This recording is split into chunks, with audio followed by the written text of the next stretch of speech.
ที่สูงส่งคุณพระสงฆ์ที่สูงเลิศอันก่อเกิดเป็นพระรัตนตรัยขอถวายความเคารพนอบนบพระมหาเถรานุเถระอุบาจารย์พระสงฆ์องค์เจ้าทุกรูปทุกตนขอเจริญปอนปอออกแม่ออกนักศีลนักบุญศรัทธาญาติโยมทุกท่านทุกคนที่กำลังรับฟังรายการธรรมะเพื่อสืบสานและเพิ่มแรงบันดาลใจจากวัดชัยสถานวันนี้วันพุธที่12 พฤศจิกายน 2568 ต่างรายการธรรมะเพื่อสืบสานและเพิ่มแรงบันดาลใจจากวัดชัยสถานก็มาปะกับท่านผู้ฟังเช่นเคยหลังจากหายไปหลายพุธเนื่องจากมีเหตุมีปัจจัยหลายอย่างเช่นทางสถานีเพิ่นก็ถ่ายทอดสดรายการเทศมหาชาติพ่องแล้วก็เกี่ยวกับเหตุปัจจัยอย่างอื่นๆเป็นเหตุบ่ได้มาจัดรายการมาปะกับท่านผู้ฟังก็คือเติงหาทุกวัน เพราะว่ามีความคุ้นเคยกับศรัทธาที่ เป็นแฟนพันธุ์แท้นะฟังรายการเป็นประจำเนี่ยก็วันนี้ก็มาแล้วเนอะนะมาแล้วมาปะกับท่านผู้ฟังเวลาบ่ายโมงถึง3 โมง2 ชั่วโมงโดยประมาณเอามาปะกันมาฟังสารธรรมคำสอนซึ่งเป็นคำสอนของพระพุทธเจ้าเป็นต่างรายการมีความยินดีนำมาฝากกับท่านผู้ฟังทุกท่านทุกคนรายการนี้ก็มีความตั้งใจจะนำมงคลธรรมมงคลธรรมนำมาฝากศรัทธาไปทำบุญทำกุศลโดยเฉพาะช่วงที่ผ่านมาเนาะงานกฐินก็ดีงานหลายๆอย่างที่ผ่านมาพระสงฆ์องค์เจ้าจะนำวัตถุมงคลติดไม้ติดมือให้ศรัทธา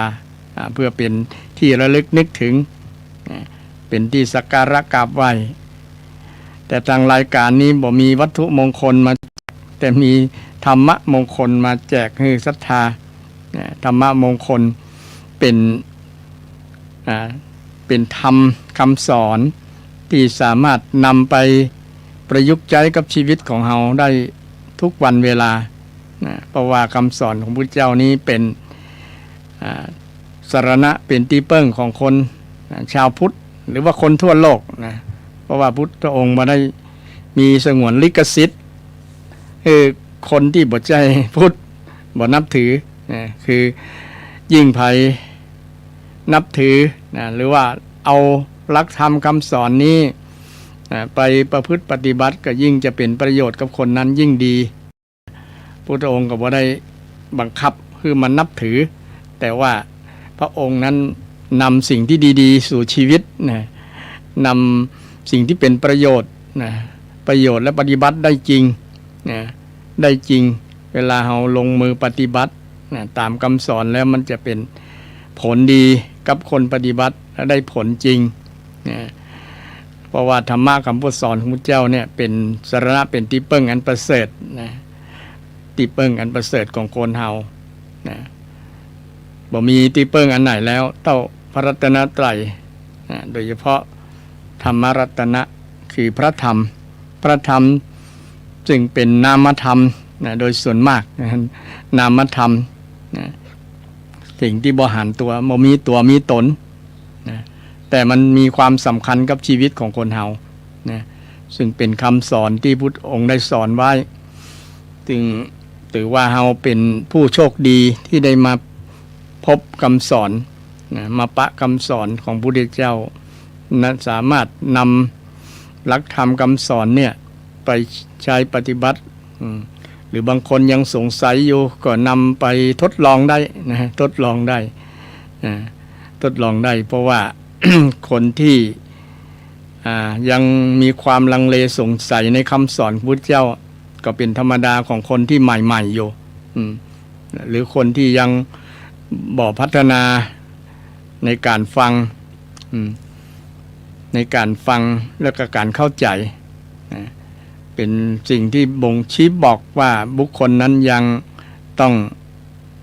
มีการฟังบ่อยๆนะเพราะว่าการฟังบ่อยๆเปิ้นฮ้องว่าสั่งสมสุตะนะการฟังบ่อยๆนะ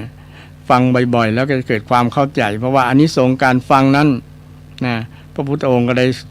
สอนไว้ได้ฟังสิ่งใหม่นะได้ฟังสิ่งที่เราบ่เคยฟังอย่างคำสอนนะพระธรรมคำสอนของพระเจ้าเนี่ย 84,000 ข้อนะบางข้อเราอาจจะบ่เคยได้ยินนะเราก็ได้ฟังสิ่งใหม่นะหรือว่าเคยได้ยินแต่ยังบ่เข้าใจก็ได้อานิสงส์ว่าได้เข้าใจสิ่งเก่า ได้ฟังสิ่งใหม่เข้าใจสิ่งเก่าแล้วก็ข้อต่อมาได้บรรเทาความกังขาข้อสงสัยต่างๆเกี่ยวกับเรื่องธรรมคำสอนเรื่องบาปเรื่องบุญเรื่องอริยสัจสี่อย่างเป็นต้นเนาะเกี่ยวกับเรื่องหมู่นี้ถ้ามีความสงสัยนะเราก็จะหายสงสัยไปเมื่อฟังบ่อยๆแล้วเนาะฟังบ่อยๆโดยเฉพาะอย่าลืมถามสิ่งที่เรายังสงสัยอยู่ยังบ่เข้าใจนะก็ถามมาได้ที่เบอร์โทร 053114332 นะ 053114332 เป็นเบอร์โทรทางรายการที่จะรับเสียงตามสายของศรัทธาสอบถามเรื่องข้อสงสัยข้อกังขาในจิตในใจว่าเอายิงบกเข้าใจนะทางรายการก็ยินดีตอบปัญหาธรรมะที่ศรัทธาหรือว่ามีข่าวดีอย่างต่างๆที่จะมาเล่าสู่กันฟังในรายการนี้ก็ยินดีนะมีสิ่งดีๆงามๆนะข้อคิดดีๆคติธรรมดีๆก็นำมาฝากผ่านรายการนี้ได้นะรายการธรรมะช่วงบ่ายโมงถึง3 โมงนะเป็นธรรมะสบายใจนะถือว่าเป็นธรรมะสบายใจฟังแบบสบายๆสัตดาบ่ต้องซีเรียสบ่ต้องเครียดนะบ่ต้องคิดนักนะฟังไปแล้วสามารถทำงานไปได้โดยไปมีวิทยุนะก็เปิดขึ้น 104.5 เมกะเฮิรตซ์ฟังรายการธรรมะนะเมื่อสงสัยฟังไปแล้วบ่สงสัยหรือว่าสงสัยบ่สงสัยก็อยากจะมาสนทนาธรรมเป็นธรรมสากฉาได้ทางรายการก็ยินดีจะรับสายกับศรัทธาทุกสายเลยนะเพราะว่าจะเป็นคนวัยใดก็ตามแต่ส่วนนักแฟนพันธุ์แท้ก็จะเป็นผู้สูงวัยในส่วนมากเนาะเพราะว่าผู้สูงวัยจะมีความสนใจกับเรื่องธรรมะอยู่ใกล้ธรรมะซึ่งบอกอุบาสกอุบาสิกาแปลว่าผู้นั่งใกล้พระรัตนตรัยนะผู้นั่งใกล้นะนั่งใกล้อยู่ใกล้นะถึงใจจะอยู่วัดอยู่ห่างวัดแต่ว่าใจอยู่ใกล้ธรรมะใกล้พระรัตนตรัยนะก็ถือว่าใช้ได้เพราะว่าคนเฮามีโดยเฉพาะชาวพุทธมีพระรัตนตรัยเป็นที่อยู่ใกล้นะเพื่อเป็นที่เปิ้งทางจิตทางใจนะที่เปิ้งทางจิตเป็นที่เปิ้งในการดำเนินชีวิตของเฮาเพราะว่าทุกลมหายใจนะทุกอริยบทพระพุทธเจ้าได้สอนไว้หมดเลยญาติโยมนะตั้งแต่เกิดจนตายทีเดียวแหละนะเกี่ยวกับธรรมะคำสอนพุทธเจ้าทั้งนั้นนะฉะนั้นเราควรภาคภูมิใจว่าเราเกิดมาแล้วพบคำสอนที่สุดยอดนะที่ว่าสุดยอดเนี่ยคือบางคำสอนเนี่ยบ่มีในศาสนาอื่นบ่มีในลัทธิอื่นนะมีในคำสอนทางพุทธศาสนาอย่างเดียวนี่จึงว่าสุดยอดนะสัตตาสุดยอดถือว่าเป็นโชคดีที่เราได้เกิดมาพบพุทธศาสนานะพุทธศาสนาเราก็ควรภาคภูมิใจในศาสนาที่เรานับถือโดยเฉพาะพระธรรมนะพระธรรมรัตนะเนี่ยเป็นสรณะเป็นที่พึ่งอย่างแท้จริงนะอย่างแท้จริงของทุกคนเราพุทธบริษัท4ภิกษุภิกษุณีบาสกบาสิกาก็มีพระรัตนตรัยนะเป็นที่พึ่งนะเป็นที่พึ่งกันทั้งนั้นฉะนั้นเฮาในฐานะชาวพุทธนะก็ถือว่า เป็นผู้มีโอกาสดีโดยเฉพาะเอามีปัญหาเอามีปัญหาหรือว่ามีความทุกข์นั่นเองคำตอบทางพุทธศาสนาจะมีอยู่ทุกคำตอบเลยศรัทธาบอกว่าจะมีปัญหาอย่างต่างๆเพราะว่าคำสอนทางพุทธศาสนาเน้นสอนเรื่องเกี่ยวกับเรื่องทุกข์เรื่องเหตุแห่งทุกข์เรื่องสภาพที่พ้นจากความทุกข์และวิธีที่จะพ้นจากความทุกข์นี่เป็นหลักใหญ่ๆใจความสำคัญของพุทธศาสนาเป็นหัวใจทางพุทธศาสนาสอนเรื่องทุกข์บางคนมองว่าพุทธศาสนาเป็นทุกขนิยมกะหรือว่ามองโลกในแง่ร้ายกะอันจริงพุทธศาสนาสอนคนให้รู้จักความเป็นจริงในแง่ความเป็นจริงเรื่องจริงเป็นสัจธรรมความทุกข์เนี่ยเป็นเรื่องจริงเกิดกับทุกบอกว่าทุกชีวิตนะทุกสรรพสิ่งในโลกเนี่ยมันเป็นทุกข์หมดญาติโยมคำว่าทุกข์นี่คือสภาวะที่ทนสภาพเดิมบ่ได้นะบอกว่าความทุกข์ห้องให้มีทุกข์ตัวเนี้ยคือสภาพแปลความรวมๆนะครอบคลุมไปหมดคือสภาพที่ทนสภาพเดิมบ่ได้เป็นห้องว่าทุกข์นะทุกขังทุกขังฉะนั้นทุกสิ่งทุกอย่างเนี่ยตกอยู่ในสภาพทุกข์หมดเลยนะญาติโยมนะแต่เฮาบอกเป็นทุกข์กับมันต่อเมื่อเฮาปฏิบัติตามคำสอนได้ถูกนะแต่เฮามาเรียนรู้ว่าทุกข์มีไว้สำหรับรู้อย่างพระพุทธเจ้าว่าปริญญาเดี๋ยวนี้แปลว่ารอบรู้ต้องรู้เรื่องทุกข์รู้ให้รอบรู้ให้หมดว่าปัจจุบันเนี่ยเฮามีทุกข์เรื่องอย่างพ้องต้องตรวจหาต้องรู้ทันว่าเฮาเป็นทุกข์อย่างมีปัญหาอย่างแปลเป็นไทยก็คือเป็นมีปัญหาเนาะทุกคนเกิดมามีปัญหา มีปัญหาแล้วก็ต้องหาสาเหตุแห่งปัญหานั้นแล้วก็รู้ว่าสภาวะที่ไร้ปัญหานั้นมันมีคือความสุขคนที่บอกมีปัญหาก็คือคนที่มีความสุขนะแล้วต้องรู้จักวิธีเรียนรู้วิธีที่จะพ้นจากปัญหานั้นหลักการใหญ่ๆตรงวันนี้บางคนบอกฮู้จักทุกข์เลยบอกฮู้จักปัญหานั่นเองแถมซ้ำยังไปหาสาเหตุบ่ถูกหาสาเหตุเข้าใจปัญหาผิดเช่นอุปมาประไมยเหมือนหมอเนี่ยเนาะจะตรวจโรคเนี่ยโรคก็คือตัวปัญหาตัวทุกข์นั่นเองคนเป็นโรคอย่างนี้ถ้าหมอนั้นตรวจวินิจฉัยโรคบ่ถูกเนี่ยเอายาให้กินพิษเนี่ยคนไข้ถึงกับเสียชีวิตถึงกับตายเลย เพราะว่าวินิจฉัยโรคบ่ถูก โรคบ่ถูกว่ามันสาเหตุมันเป็นอย่างนี้เกิดโรคเนี่ยมันมาจากสาเหตุอย่างหลักอริยสัจสี่นะศรัทธาท่านผู้ฟังทั้งหลายก็มาจากคนบางคนที่พอปัญหาตัวเก่าบ่ฮู้จักปัญหาตัวเก่าบ่ฮู้ว่าตัวเก่าเป็นปัญหานะแล้วก็บอกว่าสาเหตุที่เป็นปัญหาปัจจุบันมันมาจากสาเหตุอย่างสาเหตุจริงๆก็เลยทำให้เป็นปัญหาผูกพันปัญหาสลับซับซ้อนเป็นปัญหาทับถมกันหลายๆอย่างทำให้แก้ปัญหายากเพราะว่ามันสร้างปัญหาซ่อนปัญหาทำให้เกิดปัญหาต่างๆตัวมาบอกฮู้จักสิ้นสุดแต่ทางหลักพุทธศาสนาเนี่ยสอนให้รู้จักเรียนรู้จักว่าทุกข์นี่เรื่องทุกข์หันทุกข์ละนี่เป็นทุกข์นะเช่นการ การเกิดการแก่การเจ็บเนี่ยพระพุทธเจ้าว่าเป็นทุกข์เป็นทุกข์เป็นทุกข์ตะกี้อธิบายความคำว่าทุกข์เนี่ยเป็นภาษาบาลีเนาะอาตตาก็ท่านผู้ฟังทั้งหลายเรียนภาษาบาลีไปตัวเนาะมาจากทุบทหน้าทุแปลว่าชั่วยากเนี่ยแหละคำธาตุในความทนคือทนบ่ได้ทนยากนั่นเองสภาพที่ทนบ่ได้เนี่ยของว่าทุกขังเนี่ยทุกขมะเนี่ยนะทุกขังคือมันทนสภาพเดิมบ่ได้เช่นเฮานั่งอยู่มันเมินเนี่ยมันปวดมันเจ็บเพราะถ้ามัน ที่มันสาเหตุมันเจ็บมันทุกข์ก็คือมันทนบ่ได้ไงถ้าไผนั่งเมินได้บ่เป็นหยังกับบ่ทุกข์อ่ะ ร่างกายมันก็บ่ทุกข์นะกายส่วนกายมันก็บ่เจ็บบ่หยังสำหรับคนที่ทนบ่ได้ไงนี่สภาพที่มันทนแต่มีน้อยคนที่ทนบ่ได้นะฉะนั้นคนจึง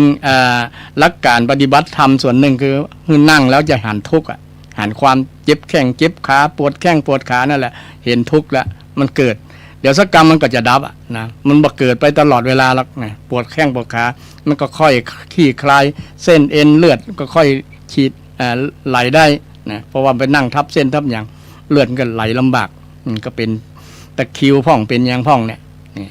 ลักษณะนี้เป็นลักษณะที่เราจะหันทุกข์มันความเกิดดับของทุกข์ได้ขณะที่ปฏิบัติธรรมเนาะนั่งสมาธิเนี่ยจะหันทุกข์นะจะหันทุกข์หันการเจ็บแข้งเจ็บขาบางครั้งบ่เจ็บแข้งเจ็บขาก็เจ็บอย่างอื่นเนาะเจ็บแอวพ่องอย่างพ่องนะมันเกิดขึ้นกับเป็นสภาวะธรรมที่เกิดขึ้นสภาวะทุกข์นั่นแหละทุกข์เกิดขึ้นนะก็เขาจะได้รู้ว่าอันนี้เกิดขึ้นแล้วนะอาจจะหันแล้วทุกข์นั้นก็ค่อยๆดับนะค่อยจางไปนะในที่สุดมันก็บ่เจ็บเพราะว่ามันผ่านที่สำคัญจะผ่านตรงนั้นแหละมันจะเป็น บทพิสูจน์ให้คนเฮาได้รู้ว่าต้องใช้ ต้องใช้ความรู้นะความรู้ว่าสาเหตุที่มันเป็นแบบนี้เพราะว่าเฮานั่งเมินก็ต้องเปลี่ยนอิริยาบถเนี่ยกรณีที่เปลี่ยนอิริยาบถเนี่ยจากนั่งมายืนพ่องมาเตียวพ่องเนี่ยมันการปวดการเจ็บจากการนั่งก็ค่อยคลี่คลายนะค่อยคลี่คลายเป็นว่าอิริยาบถเนี่ยบังตุกได้นะคือเปลี่ยนนะถ้าบ่เปลี่ยนนี่มันจะหันชัดนะหรือว่าจะยืนอย่างเดียวก็จะหันเหมือนกันหันทุกนะมันก็จะเริ่มปวดส่วนหนึ่งเพราะว่าน้ำหนักแรงดึงดูดของโลกอย่าดึงน้ำหนักของเฮาลงมาที่โลกนะจะทำให้ปวดเหมือนกันนะยืนได้บ่เหมือนนะนั่งเหมือนกันนะนั่งย่อนแข้งย่อนขากันนั่งไปมัน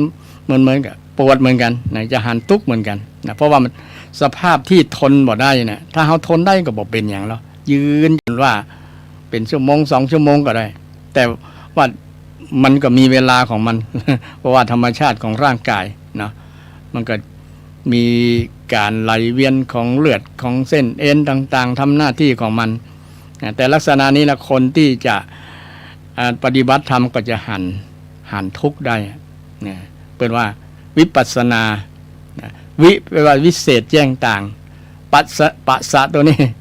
นะหันนะแต่ว่าเห็นนะสนะนะตัวนี้สนาตัวนี้นะแปลว่าเห็นนะเห็นแจ้งก็คือเห็นทุกข์นั่นเองนะขณะที่เรานั่งนะเห็นทุกข์นะบางคนอยากจะไปเห็นอย่างล่ะเห็นเทวดาเห็นเลขเห็นหวยก็มีบางคนนะ ยิ่งใกล้วันที่หวยจะออกอยากจะหันเลขเด็ดเนี่ยก็เป็นมิจฉา สมาธิเป็นอย่างตั้งใจนะความตั้งใจผิดนะอันจริงมันเป็นนิมิตหมายที่เกิดเป็นสภาวะธรรมกับคนปฏิบัติธรรมนะถ้าจิตนิ่งแล้วมันก็มีนิมิตนะเครื่องหมายเกิดขึ้นคือหันในจิตในใจนะเป็นห้องว่านิมิตเนาะบางคนก็หันแสงสว่างโอภาคนิมิตเนี่ย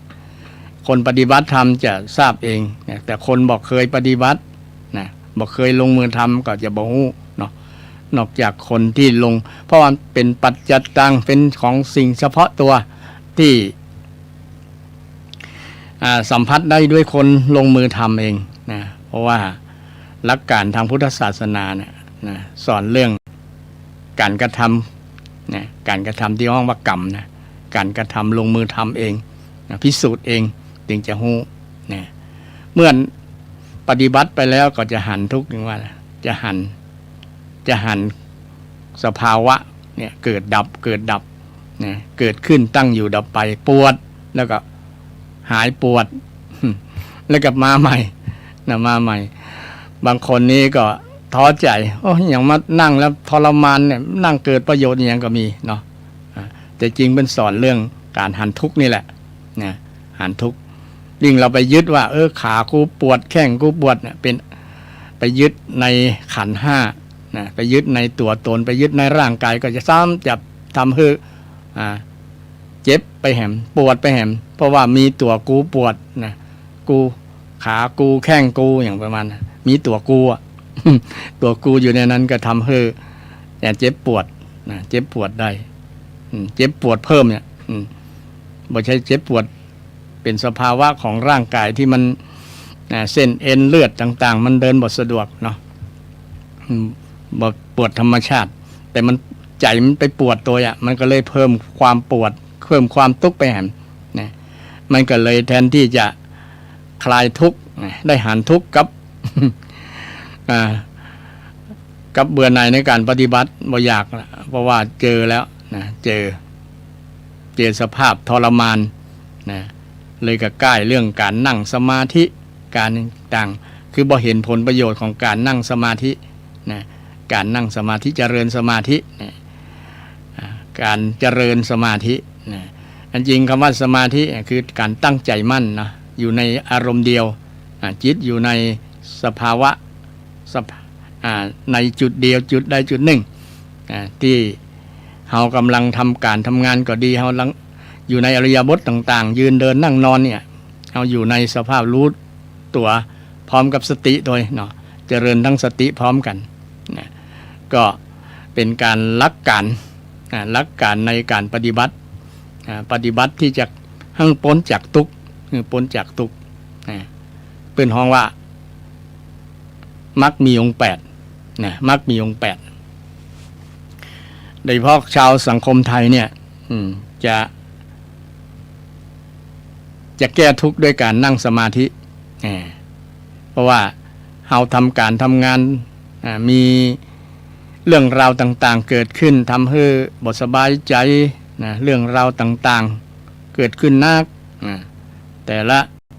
นาทีแต่ละชั่วโมงเนี่ยต้องการได้ยินได้ดูได้หัน ได้สัมผัสอย่างต่างๆสิ่งต่างๆเหล่านั้นเรื่องราวต่างๆเหล่านั้นมันเกิดขึ้นมันก็สะสมทำให้เราคิดนักคิดหลายแต่เมื่อ ขอเวลาช่วงหนึ่งที่เราจะกำจัดความวุ่นวายเรื่องราวต่างๆที่เกิดขึ้นเนี่ยมันเป็นสาเหตุหนึ่งที่ฮ้องว่าเป็นตัวปัญหาเป็นตัวทุกข์ทำให้เราทุกข์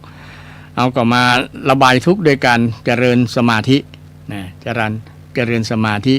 ด้วยการไปนั่งก็ดีไปนั่งอยู่ในห้องที่เป็นห้องว่าห้องพระห้องสงบอยู่ที่ไหนก็ได้อยู่ที่วัดนะโดยส่วนนักส่วนหลายคนก็จะชวนกันไปหลายคนนะเป็นเข้าคอร์สเข้าอย่างพ่องไปปฏิบัติธรรมก็เพื่อให้ได้หูจากทุกข์แล้วก็ได้พ้นจากทุกข์ได้นะพ้นจากทุกข์แต่เอาเฉพาะชีวิตประจำวันเนี่ยเฮาบดมีเวลาไปวัดไปวาก็อยู่ที่บ้านของเราเนี่ยสามารถกำจัดความทุกข์ด้วยการเจริญสมาธิเป็นว่าคนที่มันฝึก หรือว่ามันเจริญสมาธิจะมีความสุขเป็นน้องว่าสุขสมาธิสุขเนี่ยสมาธิสุขซึ่งความสุขแบบนี้มันไปก็เข้าใจเป็นของเฉพาะตนนะคนนั้นจะรู้เอง คนที่มีสภาวะเจอปฏิบัติบ่อยๆจะมีประสบการณ์โดยตรงถึงจะเข้าใจโดยแจ่มแจ้งว่ามันเป็นจะได้นะความสุขแบบเจริญสมาธินะคือยึดอยู่กับสิ่ง คือสิ่งที่เป็นว่าเป็นกุศลนะทำอย่างก็ตามขอให้จิตมันอยู่กุศลนะอยู่กับกุศลอกุศลมาเบียดเบียนได้นะชื่อว่าเป็นสัมมาสมาธินะจิตตั้งมั่นอยู่ในกุศลนะกุศลคือจิตบ่มีความโลภบ่มีความโกรธบ่มีความหลงนะตัวใหญ่ๆเนี่ยบ่มีในจิตในใจนั่นแหละเป็นสัมมาสมาธินะสัมมาสมาธินะลองสังเกตได้ว่า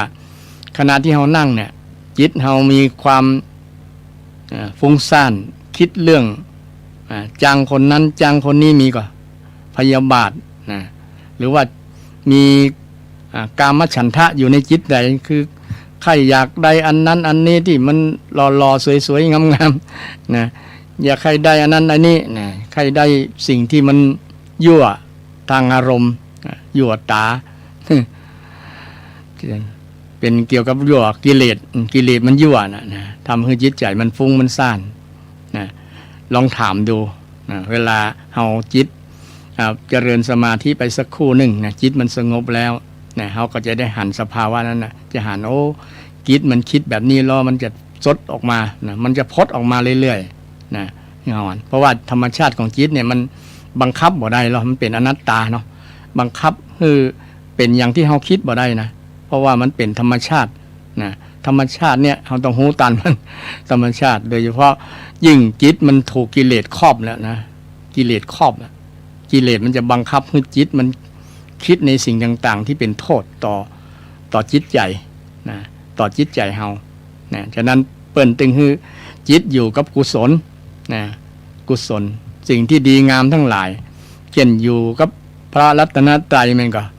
ที่ศรัทธาเคยคุ้นหูว่าพุทโธพุทโธอยู่กับสิ่งที่เป็นมงคลเป็นกุศลอยู่กับพุทธเจ้าอยู่กับพระธรรมอยู่กับพระสงฆ์นะสิ่งที่เป็นที่เปิ้งอันประเสริฐนะเวลาเฮานั่งสมาธิเปิ้นก็จะครูบาอาจารย์เนาะเปิ้นก็จะสอนให้อยู่กับสิ่งที่เป็นมงคลเป็นกุศลอยู่กับพระพุทธเจ้าพุทโธหายใจเข้าพุทหายใจออกโธนะแต่ในพระไตรปิฎกจริงๆเปิ้นบ่ได้อธิบายเกี่ยวกับเรื่องนี้นะแต่ครูบาอาจารย์ก็ยึดเอาหลักกุศลนั่นเองเพราะว่าสิ่งที่จะจิตที่ไปยึดเอากับกุศลเนี่ย มันอันอย่างก็ตามจิตที่มันจะอยู่กับกุศลเนี่ยนะถือว่าอนุโลมเข้าเป็นสัมมาสมาธิได้หมดนะได้หมดนะนึกถึงเรื่องที่เปิ้นตามระลึกนึกถึงเปิ้นว่าอนุสติ10ประอย่างเนาะพุทธานุสติธรรมานุสติสังฆานุสติจาคานุสติศีลานุสตินะอุปสมานุสตินึกถึงพระนิพพานนะนึกถึงเทวดานุสตินะนึกถึงเรื่องมรณานุสตินึกถึงความตายบางคนนึกถึงความตายจะเป็นกุศลได้ว่านะจริงการนึกถึงความตายนี้เป็นกุศลแรงนะศรัทธานะเป็นปัญญาด้วยซ้ำนะเพราะว่านึกถึงความตายอาจจะเล่าเกี่ยวกับคนที่มีการเจริญเรื่องความตายมรณาสตินะมรณานุสติมีคำว่านุสติอนุกับนะมีคำว่าอนุแปลว่าตามน้อยภายหลังก็ได้นะนึกตามนะนึกทีหลังนึกตัวนึกตัวอนุตัวเนี้ยไม่ใช่แปลว่าน้อยอย่างเดียวนะแปลว่าตามตัวนึกตัวนึกตามนะฉะนั้นการนึกและลึกนึกใจอยู่กับสิ่งที่เป็นมงคลเป็นกุศลเนี่ยนะจะทำให้ใจเฮาวุ่นวายต่างๆมันจะหายไปนะความทุกข์ก็จะหมดนะในช่วงนั้นนะคนที่ปฏิบัติใจหูดีโอ้มานั่งสมาธิแล้วโอ้สบายจิตสบายใจนะปลอดโปร่งหลงเบานะบ่เป็นทุกข์บ่กึดนักบ่ฟุ้งบ่ฟุ้งซ่านบ่เครียดบางคนมีเรื่องราวต่างๆมันเครียดนะคิดนักคิดหลายเรื่องลูกเรื่องหลานเรื่องการเรื่องงานเรื่องเศรษฐกิจเรื่องปากเรื่องท้องเรื่องสปะเรื่องนะมันเข้ามาในจิตในใจนะจะได้เอาสิ่งเหล่านั้นมันออกจากใจได้นะญาติโยมนะถือว่าเฮาโชคดีนะถือว่ากำจัดความทุกข์ออกได้ โดยการเจริญสมาธิฉะนั้นสมาธิหนึ่งในมรรคมีองค์8นะในมรรคมีองค์8มี8ข้อนะก็เป็นวิธีที่กระจัดทุกข์เฉพาะหน้าเลยล่ะนะกระจัดทุกข์ในปัจจุบันนะแต่จะกระจัดทุกข์ให้หมดเสี่ยงแล้วก็ต้องระดับปัญญา สมาธิยังเพียงคล้ายๆยาเป็นว่ายาอย่าง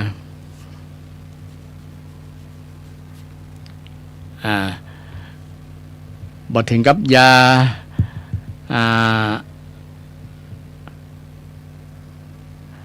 ยาที่คล้ายๆกับระงับหรือว่าข่มมันระงับไปชั่วครู่หนึ่ง แต่มันบ่ถาวรบ่ถาวรถ้าเป็นความทุกข์ที่ถาวรนั้นต้องขึ้นนะเกิดจากปัญญานะระงับความทุกข์แบบถาวรนะพ้นวิมุตตินะปัญญาวิมุตตินะปัญญาวิมุตติหลุดพ้นด้วยปัญญานะหลุดพ้นจากความทุกข์ด้วยปัญญาเพราะว่าปัญญารู้แจ้งว่าอันนี้นะเป็นสาเหตุทำให้เกิดทุกข์เราก็บ่ต้องไปสร้างเหตุนั้นนะต้องมีความรู้นะเกี่ยวกับ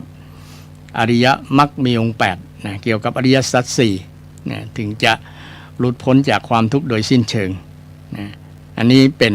หลักธรรมคำสอนนะเวลามีปัญหาต่างๆเนี่ยสามารถแก้ได้นะเจริญสมาธินะญาติโยมลองทำพอก็ได้เนาะมีปัญหา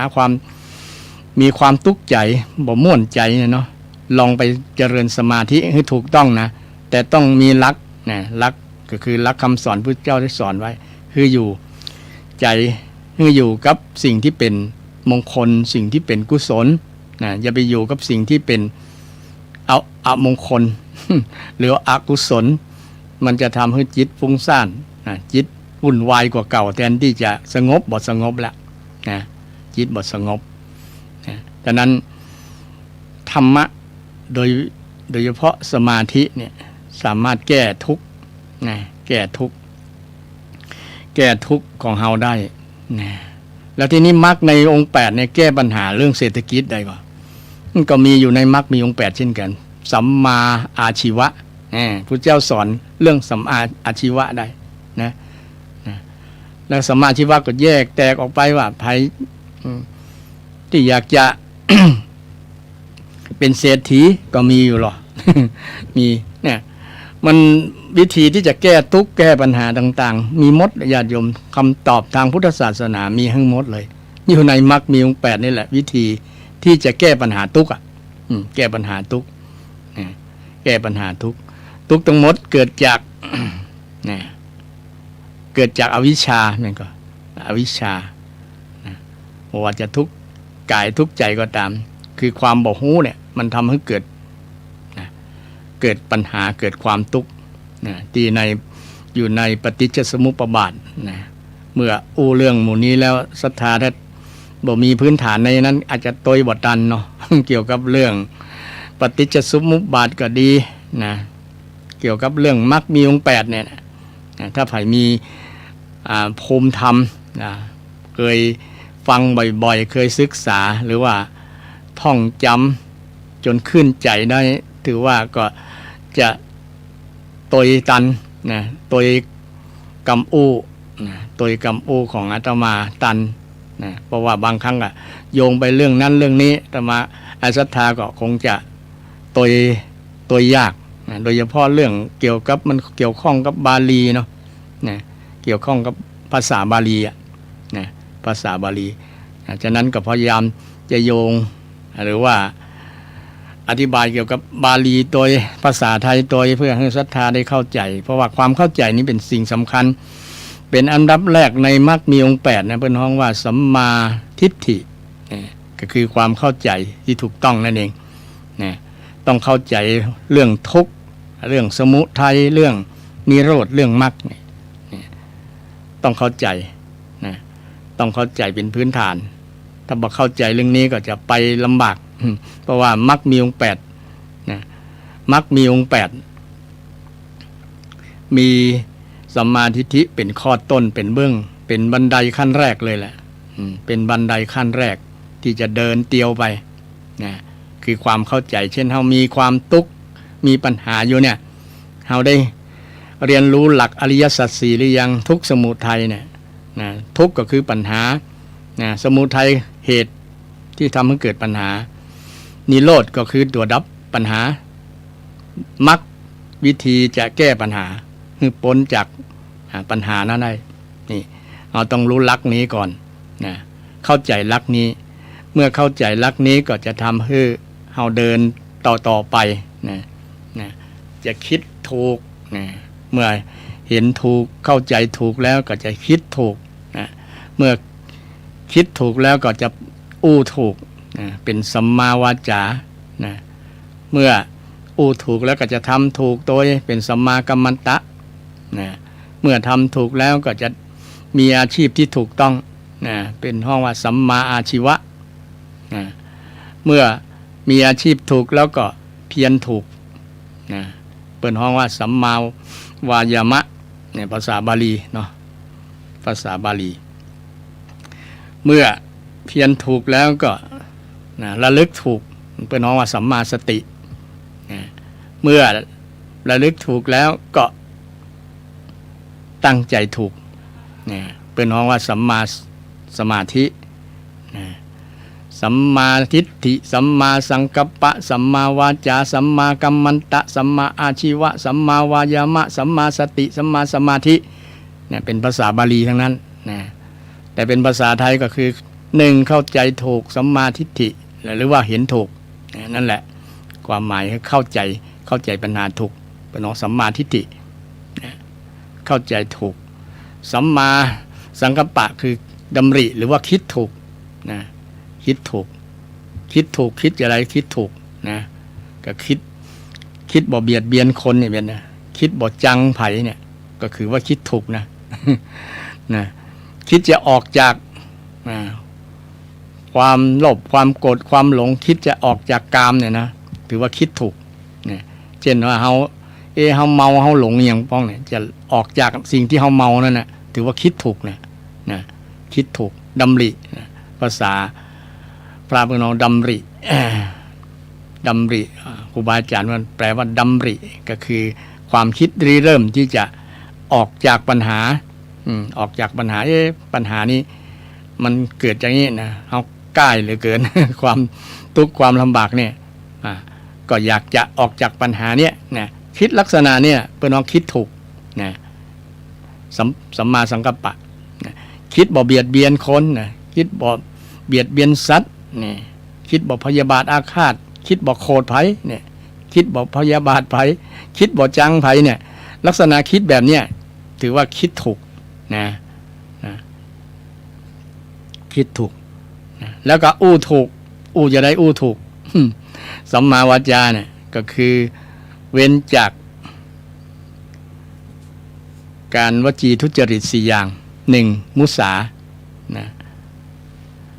เว้นจากการจุที่ความบทจริงเนี่ยเป็นภาษาบาลีเป็นห้องมุสาเนี่ยกำกำจานี่ทำให้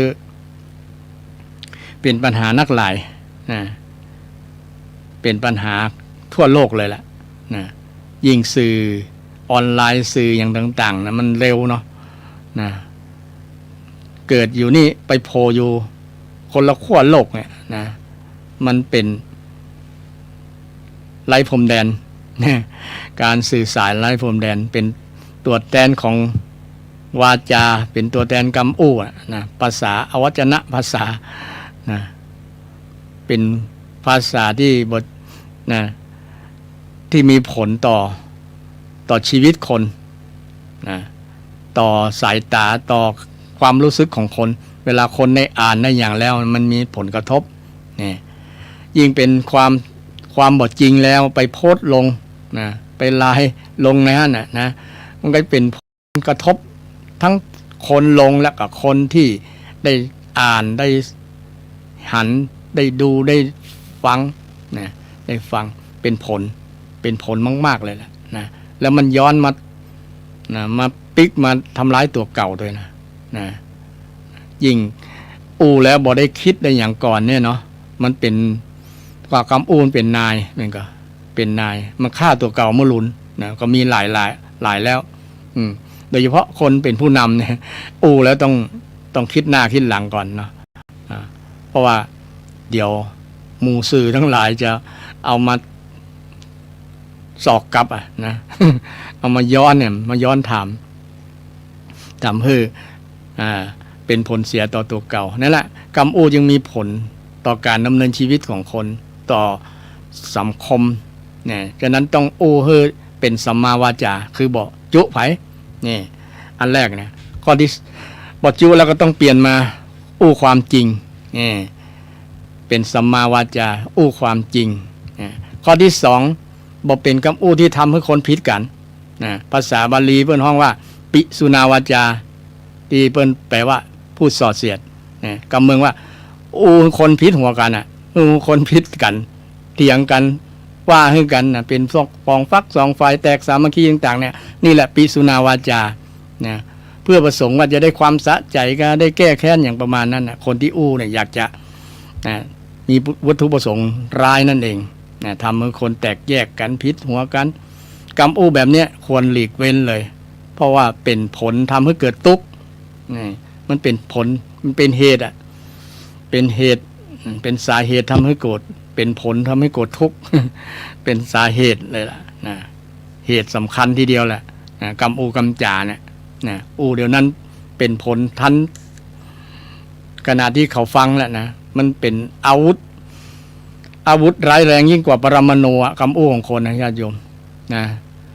คนที่ทำร้ายกันนะทำสงครามกันนะฆ่ากันเนี่ยมาจากกรรมมาจากกรรมส่วนใหญ่นะคือเจ็บใจด้อยฆ่า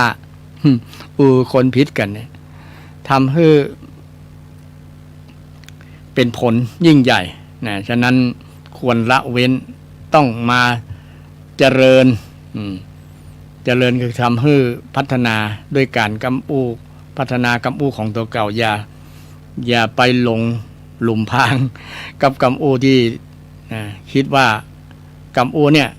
จะช่วยคนนี้กรรมนี้จะทำให้คนนี้มีผลกับคนนี้เนี่ยมันเป็นผลสำคัญนะเป็นว่าจะทำการแตกแยกแตกสามัคคีนะเพราะปิสุนาวาจาต้องมาเป็นกรรมที่ประกอบด้วยเมตตาเมตตาด้วยความปรารถนาดีอย่าด้วยความปรารถนาร้ายนะถ้าด้วยความปรารถนาร้ายนี่คือปิสุนาวาจาถ้าด้วยความปรารถนาดีต้องมีพื้นฐานมาจากเมตตาอย่างพระสงฆ์องค์เจ้าครูบาอาจารย์เนี่ยมีพระพุทธเจ้าเป็นหลักเนี่ยเป็นด้วยความเมตตาด้วยความกรุณานะด้วยธรรมะนะด้วยธรรมะหวังดีอย่างมีตุเจ้าบางรูปบางตนมีตุปู่ตุป่อบางรูปนะเพิ่นด้วยความหวังดีกับขี้เหล้าเนี่ยนะเป็นต้นนะแต่ขี้เหล้าบ่ฮู้เจตนาดีของเพิ่นน่ะก็ว่าตุลุงผมบ่ได้เอาเงินตุลุงมาซื้อหรอนะตุลุงมาเสือกหยังเนี่ยตุลุงก็เลยบอกกล้าละเพราะว่าตุลุงด้วยความปรารถนาดีแล้วสุขภาพนะสุขภาพเป็นโรคเป็นภัยคนตายนักแล้วย้อนเหล้าเนี่ยนะคำจริงๆซื่อๆแบบเนี้ยมันบ่ถูกใจคนที่ หมู่ขี้เหล้าทั้งหลายนะขี้เหล้าทั้งหลายก็เลยจังตุลุงเนี่ยแต่มันเป็นความปรารถนาดีของตุลุงนะความปรารถนาดีของตุลุงอาจจะบ่มีกุศโลบายในการที่อยากจะทำให้โน้มน้าวจิตใจของเขาหันโทษของสุราเลยเป็นว่าหวังดีกับเจอผลเสียเลยคนที่ขี้เหล้าทั้งหลายจัง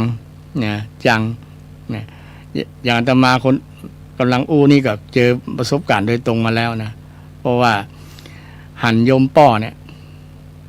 กินเหล้านักศรัทธาท่านผู้ฟังทั้งหลายนะกระต่ายย้อนเหล้านะนะแต่นั้นเราก็พ่อก็บอกเข้าใจความปรารถนาดีนะยังต่อว่าอาตมาเนี่ยนะต่อว่าอาตมาก็เลยมาคิดคนเฮานี่บ่มีไผบอกสอนกันได้เนาะนะขนาดเป็นป้อเฮายังสอนบอกบ่ได้นะยิ่งถูกมองว่าเป็นการสอนนี่ยิ่งบ่รับเลยคนเฮาน่ะมันมีทิฏฐินักนะเฮาเป็นลูกเฮามาสอนเฮาเป็นลูกยังมาสอนเฮาก็เฮาเป็นป้อแล้วอย่างประมาณนั้นน่ะนะคนเฮาจะบ่ยอมครับเพราะ มันมีทิฏฐินะมีทิฏฐินะแต่เฮาก็ยึดหลักเนี่ยว่ามีความปรารถนาดีนะปรารถนาดีอยากจะให้เลิกเพราะว่ามันเป็นผลดีต่อสุขภาพผลดีต่อครอบครัวเนี่ยคนไทยสังคมทั่วโลกก็ว่าได้นะมันปัญหาในครอบครัวเนี่ยเกิดจากการเสพสิ่งเสพติดนะเฮาได้หันข่าวต่างๆในญาติโยมนะมีแต่สิ่งเสพติดทั้งนั้นนะลูกติดยาเนี่ยติดยาแล้วมาฆ่าพ่อฆ่าแม่เนี่ยพ่อแม่ก็สุดอย่างละที่จะลูกได้กลับจิตกลับใจ ได้หูสติเนี่ยแต่คนที่มันสลับไปแล้วมันบ่มีสติแล้วนะบ่มีสติมาคลุมความประพฤติของตัวเก่าบ่ฮู้บ่หันหน้าพ่อแม่ละคนนั้นบ่ใจพ่อให้แม่แล้วประมาณนั้นน่ะเนี่ยมันเป็นผลเสียนะโดยเฉพาะเรื่องพวกเนี้ยแต่กับ คนหมู่นี้ก็จะมองว่าสุรานี่แหละคือวิธีออกวิธีแก้ปัญหาทุกข์เนี่ยมองเป็นในลักษณะกงจักรเป็นดอกบัวไปเลยดอกบัวนะกงจักรที่จะหั่นชีวิตตัวเก่านะทิ่มแทงตัวเก่านะแต่หั่นว่ามันเป็นสิ่งที่ดีแก้ทุกข์ได้นะเนี่ยมาจากทิฏฐิเป็นมิจฉาทิฏฐิตั้งแต่เริ่มแล้วเลยทำให้เกิดปัญหาครอบครัวปัญหาเรื่องยังต่างๆก็มาจากนี่แหละบ่ดำเนินตามหลักคำสอนดำเนินตามหลักมีมรรคมีองค์8คนเฮาถ้ามองปัญหาถูกแก้ปัญหาเห็นสาเหตุแห่งปัญหาเช่นเหล้าเนี่ยเป็นสาเหตุแห่งปัญหาปัญหาหลายๆอย่างนะเป็นปัญหาหลายๆอย่างปัญหาสุขภาพปัญหาครอบครัวนะเกิดขึ้นในสังคมทั่วโลกไม่ใช่เฉพาะไทยนะแต่คนไทยเนี่ยก็ติดอันดับโลกนะศรัทธาที่กินเหล้านักนะเปิ้นไปนับจำนวนแล้วนะโอ้ติดต้นๆเลยละ นะเรื่องที่บอกค่อยดีเนี่ยส่วนนักคนไทยนี่จะติดนักอันนี้ไปดูในสถิติที่เพิ่นทำไว้ศรัทธาข้อมูลก็ไปดูที่โรงเหล้าโรงอย่างต่างๆเนี่ยโอ้นะขวดเหล้าขวดเปล่าเนี่ยนะอยู่ในร้านขายของเก่าเนี่ยโอ้เบียร์ลังเป่าเบียร์ลังเป่าของเบียร์ของเหล้าเนี่ยโอ้ของเงินนะแล้วก็ขายดีกว่าอย่างอื่นขายดีกว่าเข้าด้วยนะ เนี่ยมันเป็นปัญหาโยมอาตมาก็นะก็โป่งแล้วละว่ามันสอนมาได้คนเฮานะ นะนอกจากคนนั้นจะสอนตัวเก่าเองนะฟัง ต้องฟังคำสอนนะน้อมจิตน้อมใจฟังด้วยตัวเก่าถึงจะได้บางคนดีแล้วคิดได้คนเดียวเนาะก็มีหลายคนนะตีคิดได้นะโอ้สุขภาพบ่ดีแล้วเนี่ยนะบางคนเป็นโรคอย่างก็ไวรัสตับแข็งตับอย่างไวรัสบีไวรัสอย่างเนี่ยเกิดจากเหล้าศรัทธากินเหล้าเสพสิ่งทิพย์เนี่ยมันทำให้ร่างกาย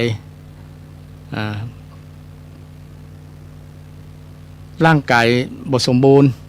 ร่างกายเป็นโรคเป็นภัยต่างๆมาจากเนี่ยนะมาจากเนี่ยจากนั้นก็ฝากท่านผู้ฟังที่เป็นผู้ปกครองเนาะช่วยอบรม ช่วยผู้เจาเรื่องหมู่นี้นะกับคนที่ลูกหลานที่เนี่ยแต่บางคนกลัวเลยไปอู้แล้วกลัวมันจะด่าจะว่าแฮมเนาะนะกลัวลูกกลัวเต้าบ่เดี๋ยวนี้คนรุ่นใหม่นี้มันบอกกลัวพ่อกลัวแม่มันบอกฟังบอกเชื่อบอกฟังหรอกนะมันก็เลยทำให้พ่อแม่บดกำลังใจบอกกล้าบอกกล้าว่าเป็นภัยกับตัวเก่าบ่ได้นะปล่อยมันเถอะนะแล้วแต่เว้นแต่กรรมอย่างประมาณนั้นนะก็เลยพอบริหารตั้งออกกับคนที่นั่นสลับไปนี่แหละยากศรัทธายากนอกจากเขานั่นแหละจะกึดได้คนเดียวคนที่ติดเนี่ยกึดได้คนเดียวแต่มันก็อยู่ที่สังคมเนี่ยสังคมส่วนหลายไปทางไหนก็ไปด้วยกันนะเพราะว่าสังคมมันมีส่วนสำคัญคนส่วนหลายนี่แหละนะแต่สมมุติว่าในหมู่บ้านเนี่ยต้องมีคนขี้เหล้าเนี่ยเนาะมันก็ยากนะคนที่จะมันก็ต้องคนที่ติดเหล้าอยู่นั่นก็ต้องกึดคนเดียวบ่หันไผมีกินแล้วล่ะเขาก็เลิกเนี้ยเนี่ยบ่มีสังคมถึงวันนี้มันเอาเหล้าเป็นสื่อในการสังสรรค์กันน่าจะเปลี่ยนทัศนะความคิดว่าเอาอย่างมาเป็นสื่อดีกว่าเอาน้ำชากาแฟกันที่มันบ่มีโทษนะมีโทษถึงโทษมีโทษน้อยนะเอาเป็นสภาชาเนาะสภาอย่างที่มันเพื่อที่จะเป็นสื่อให้ ได้จากันเนี่ยคนส่วนนักส่วนหลายเนี่ยมันมนุษย์เป็นสัตว์สังคมต้องมีเพื่อนมีฝูงอย่างว่าแล้วนะถ้าภาษาเดียวกันมันก็ม่วนประมาณนั้นม่วนใจเข้าใจกันเนี่ยแต่ทีนี้คนเอาเล่ามาเป็นสื่อ สื่อกลางในการที่จะมาสั่งสรรค์มา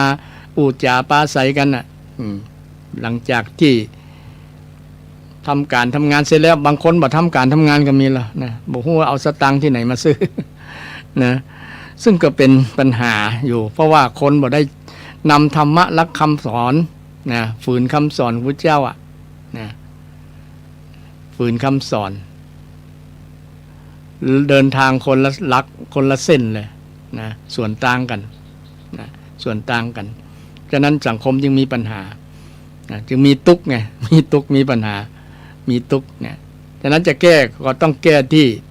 มรรคมีองค์8นี่แหละตามหลักเนี่ยฉะนั้นนอกจากมรรคมีองค์8แล้วแก้บ่ได้มีแต่สร้างปัญหาเพิ่มนะพระเจ้าเปิ่นตรัสรู้เรื่องวิธีที่จะแก้ทุกข์ได้สุดยอดแล้วศรัทธามรรคมีองค์8เนี่ยแก้ได้หมดอะทุกอย่างนะทุกอย่าง ทุกอย่างเลยที่ปัญหาต่างๆทุกอย่างบางคนสงสัยทุกอย่างแต่กะเช่นบ่มีเงินเนี่ยนี่จะได้อ้าวในหลักคำสอนทางพุทธศาสนาก็มีหลักอยู่หรอนะถ้าอยากจะเป็นเศรษฐีอุอากาสะเนี่ยนะไม่ใช่ท่องบ่ได้นะคนนั้น มันทำการทำงานก็มันก็คนบ่มันเนี่ยจะหวังได้เงินยากนะเช่นจะหวังได้โชคเรื่องหวยรวยเบอร์อย่างนั้นตึงยากนะนอกจากคนนั้นที่มีบุญแต่ก่อนเนาะคนที่ถูกหวยไม่ใช่เขาถูกด้วยฟุกด้วยอย่างนะมันเป็นบุญกุศลแต่ก่อนนะ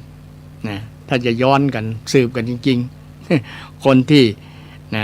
ถูกหวยรวยเบอร์ไม่ใช่ว่าได้ง่ายๆส่วน 99% น่ะผิดหวังทั้งนั้นจะรวยด้วยมูนี่ยากต้องแลกกับหยาดเหงื่อแรงงานต้องขยันนั่นแหละขยันคนจีนเปิ่นมาเสื้อผืนหมอนใบมันก็มาประเทศไทยเดี๋ยวนี้เป็นหมื่นเป็นแสนล้านนะเขาก็มามือเปล่าแต่ทำไมเขาถึงเป็นป่อเลี้ยงแม่เลี้ยงทั้งหลายเป็นคนร่ำรวยเพราะว่าเขาขยันตื่นนอนก่อนไกลนะขยันทำบ่มีวันหยุดละนะทำการทำงานมันแต่คนส่วนหนึ่งมันบ่มันมันก็เลยจะหาเงินที่ไหนยิ่งจับจ่ายใช้สอยยิ่งปัจจุบันเนี่ยนะแรงงานค่า ของชีพทั้งหลายสูงเนาะกาอนันต์กานิสปะอย่างจะต้องหมั่นเพิ่มต้องมีเงินมาจุนเจือครอบครัวมาบริหารในครอบครัวได้ต้องขยันยิ่งขี้ค้านเนี่ยจบเลยทางพุทธศาสนาสอนให้คนหมั่นคนหมั่นศรัทธามีพระพุทธเจ้าเป็นต้นแล้วเปิ้นหมั่นพระองค์น่ะมันเปิ้นมันขยันเกี่ยวกับทำหน้าที่ของเป็นพระศาสดาเนาะเปิ้นนอน4 ชั่วโมงบ่หลายนอน4นั่นแหละนอน4 ชั่วโมงนอกนั้นเปิ้นปฏิบัติหน้าที่ปฏิบัติภารกิจกิจของพระองค์เนี่ยตั้ง5 ประการอย่างสมบูรณ์เปิ้นมันเป็นแบบอย่างของพระสงฆ์องค์เจ้าพระสงฆ์องค์เจ้าเปิ้นก็อยู่ฮือหันเป็นฮือหันอยู่เป็นอยู่ได้อยู่มีความสุขเคยมีคนมาถามว่าระหว่างพระจักรพรรดิกับพระองค์เนี่ยใครจะมีความสุขกว่ากันก็มีคนมาถามพระองค์ว่าเปรียบเทียบฮือหันว่าความเป็นพระสงฆ์องค์เจ้าเนี่ยมีความสุขกว่าเจ้าจักรพรรดิมีความสุขกว่าเจ้าจักรพรรดิเพราะว่าเจ้าจักรพรรดินี่มีหน้าที่มีภาระหนักต้องดูแลไฟฟ้าประชาชนหลายแว่นแคว้น ต่างๆถ้าทำหน้าที่บดีก็ประชาชนก็กล่าวขวัญในสิ่งที่บดีนินทา นะก็จะเป็นตุกข์ใจทำละพระราชาบ่อยู่ในทศพิธราชธรรมนี่ก็ต้อง มีภาระต้องรับดูจะนอนจะบรรทมก็ต้องกึศทรงงานจนบ่ได้รับได้นอนประมาณนั้นบ่ได้บรรทม เลยเป็นว่าพระสงฆ์นี่บ่มีภาระอย่างนอกจากภาระที่จะกำจัดกิเลสเมื่อกำจัดกิเลสไปแล้วถือว่าสุดยอดละบ่มีความทุกข์กำจัดกิเลสเสร็จแล้วนี่คำสอนที่สอนเกี่ยวกับเรื่องความขยันนะก็มีบุคคลต้นแบบหลายคนเศรษฐีทั้งหลายมาจากความขยันทั้งนั้นเพิ่นบ่ได้ขี้ค้าน ฉะนั้นคน เอาอยากจะมีเงินอยากมีเงินต้องทำงานจึงผ่านพบอยากเรียนจบต้องขยันหมั่นศึกษาอยากมีรักก็ต้องฝักใฝ่เวียนไปมาอยากมีหน้าก็เสนอหน้าอาสาคนในคำก่อนที่พลได้เขียนไว้ ก็เข้าหลักการของพุทธศาสนานะที่ว่าอยาก จะเป็นเศรษฐีก็ต้องขยันนะหัวใจเศรษฐีอุปากาสะต้องมันนะต้องมันต้องขยันแล้วก็ต้องรู้จักบริหารเงินด้วยมันแล้วยังบ่พอต้องบริหารเงินให้เป็นนะส่วนนี้ไว้ใจจ่ายครับตัวเก่าเรื่องเกี่ยวกับครอบครัวส่วนนี้เรื่องเอาไว้ยามเจ็บเป็นเอ็นอุ่นส่วนนี้เอาไว้เป็นทุนบริหารส่วนนี้เอาทำบุญอย่างประมาณนั้นนะที่มีครูบาอาจารย์ได้สรุปว่าเอาไปใจนี่เอาไปฝังเอาไปใจนี่เก่าเนาะเขากู้ไปยุลงเหวก็ฝังไว้4 ส่วนอย่างน้อย4 ส่วนบริหารใจนี่เก่าก็คือเอาเลี้ยงป่อเลี้ยงแม่เนาะเอาคือเขายืมกับเลี้ยงลูกเลี้ยงเต้าเนี่ยยืมเหมือนลูกไม่ยืมไม่ก็ต้องซ้ายมาเฮามาลุนต้องดูแลเฮามาลุนน่ะต้องเลี้ยงครอบครัวนี่เอาไปลงเหวก็คือเอาเลี้ยงตัวเก่าเลี้ยงยุลงเหวใส่ตัวได้ก็บ่เต็ม กินตัวได้ก็บ่พอ เพราะว่าปากขนาดมีปากเดียวเนี่ยมีท้องเดียวกินตั้งแต่พูดตั้งแต่ขวบแรกจนถึง80-90ก็ยังกินอยู่ ยังกินอยู่เอานี่เลี้ยงตัวเก่าทิ้งลงเหวเอาฝังไว้ก็คือการทำบุญเนาะการทำบุญได้ฝังไว้ในพุทธศาสนาเช่นคนชาวพุทธทั้งหลายได้นำปัจจัยได้นำเงินในส่วนที่ตัวเก่าได้มาด้วยสัมมาชีพ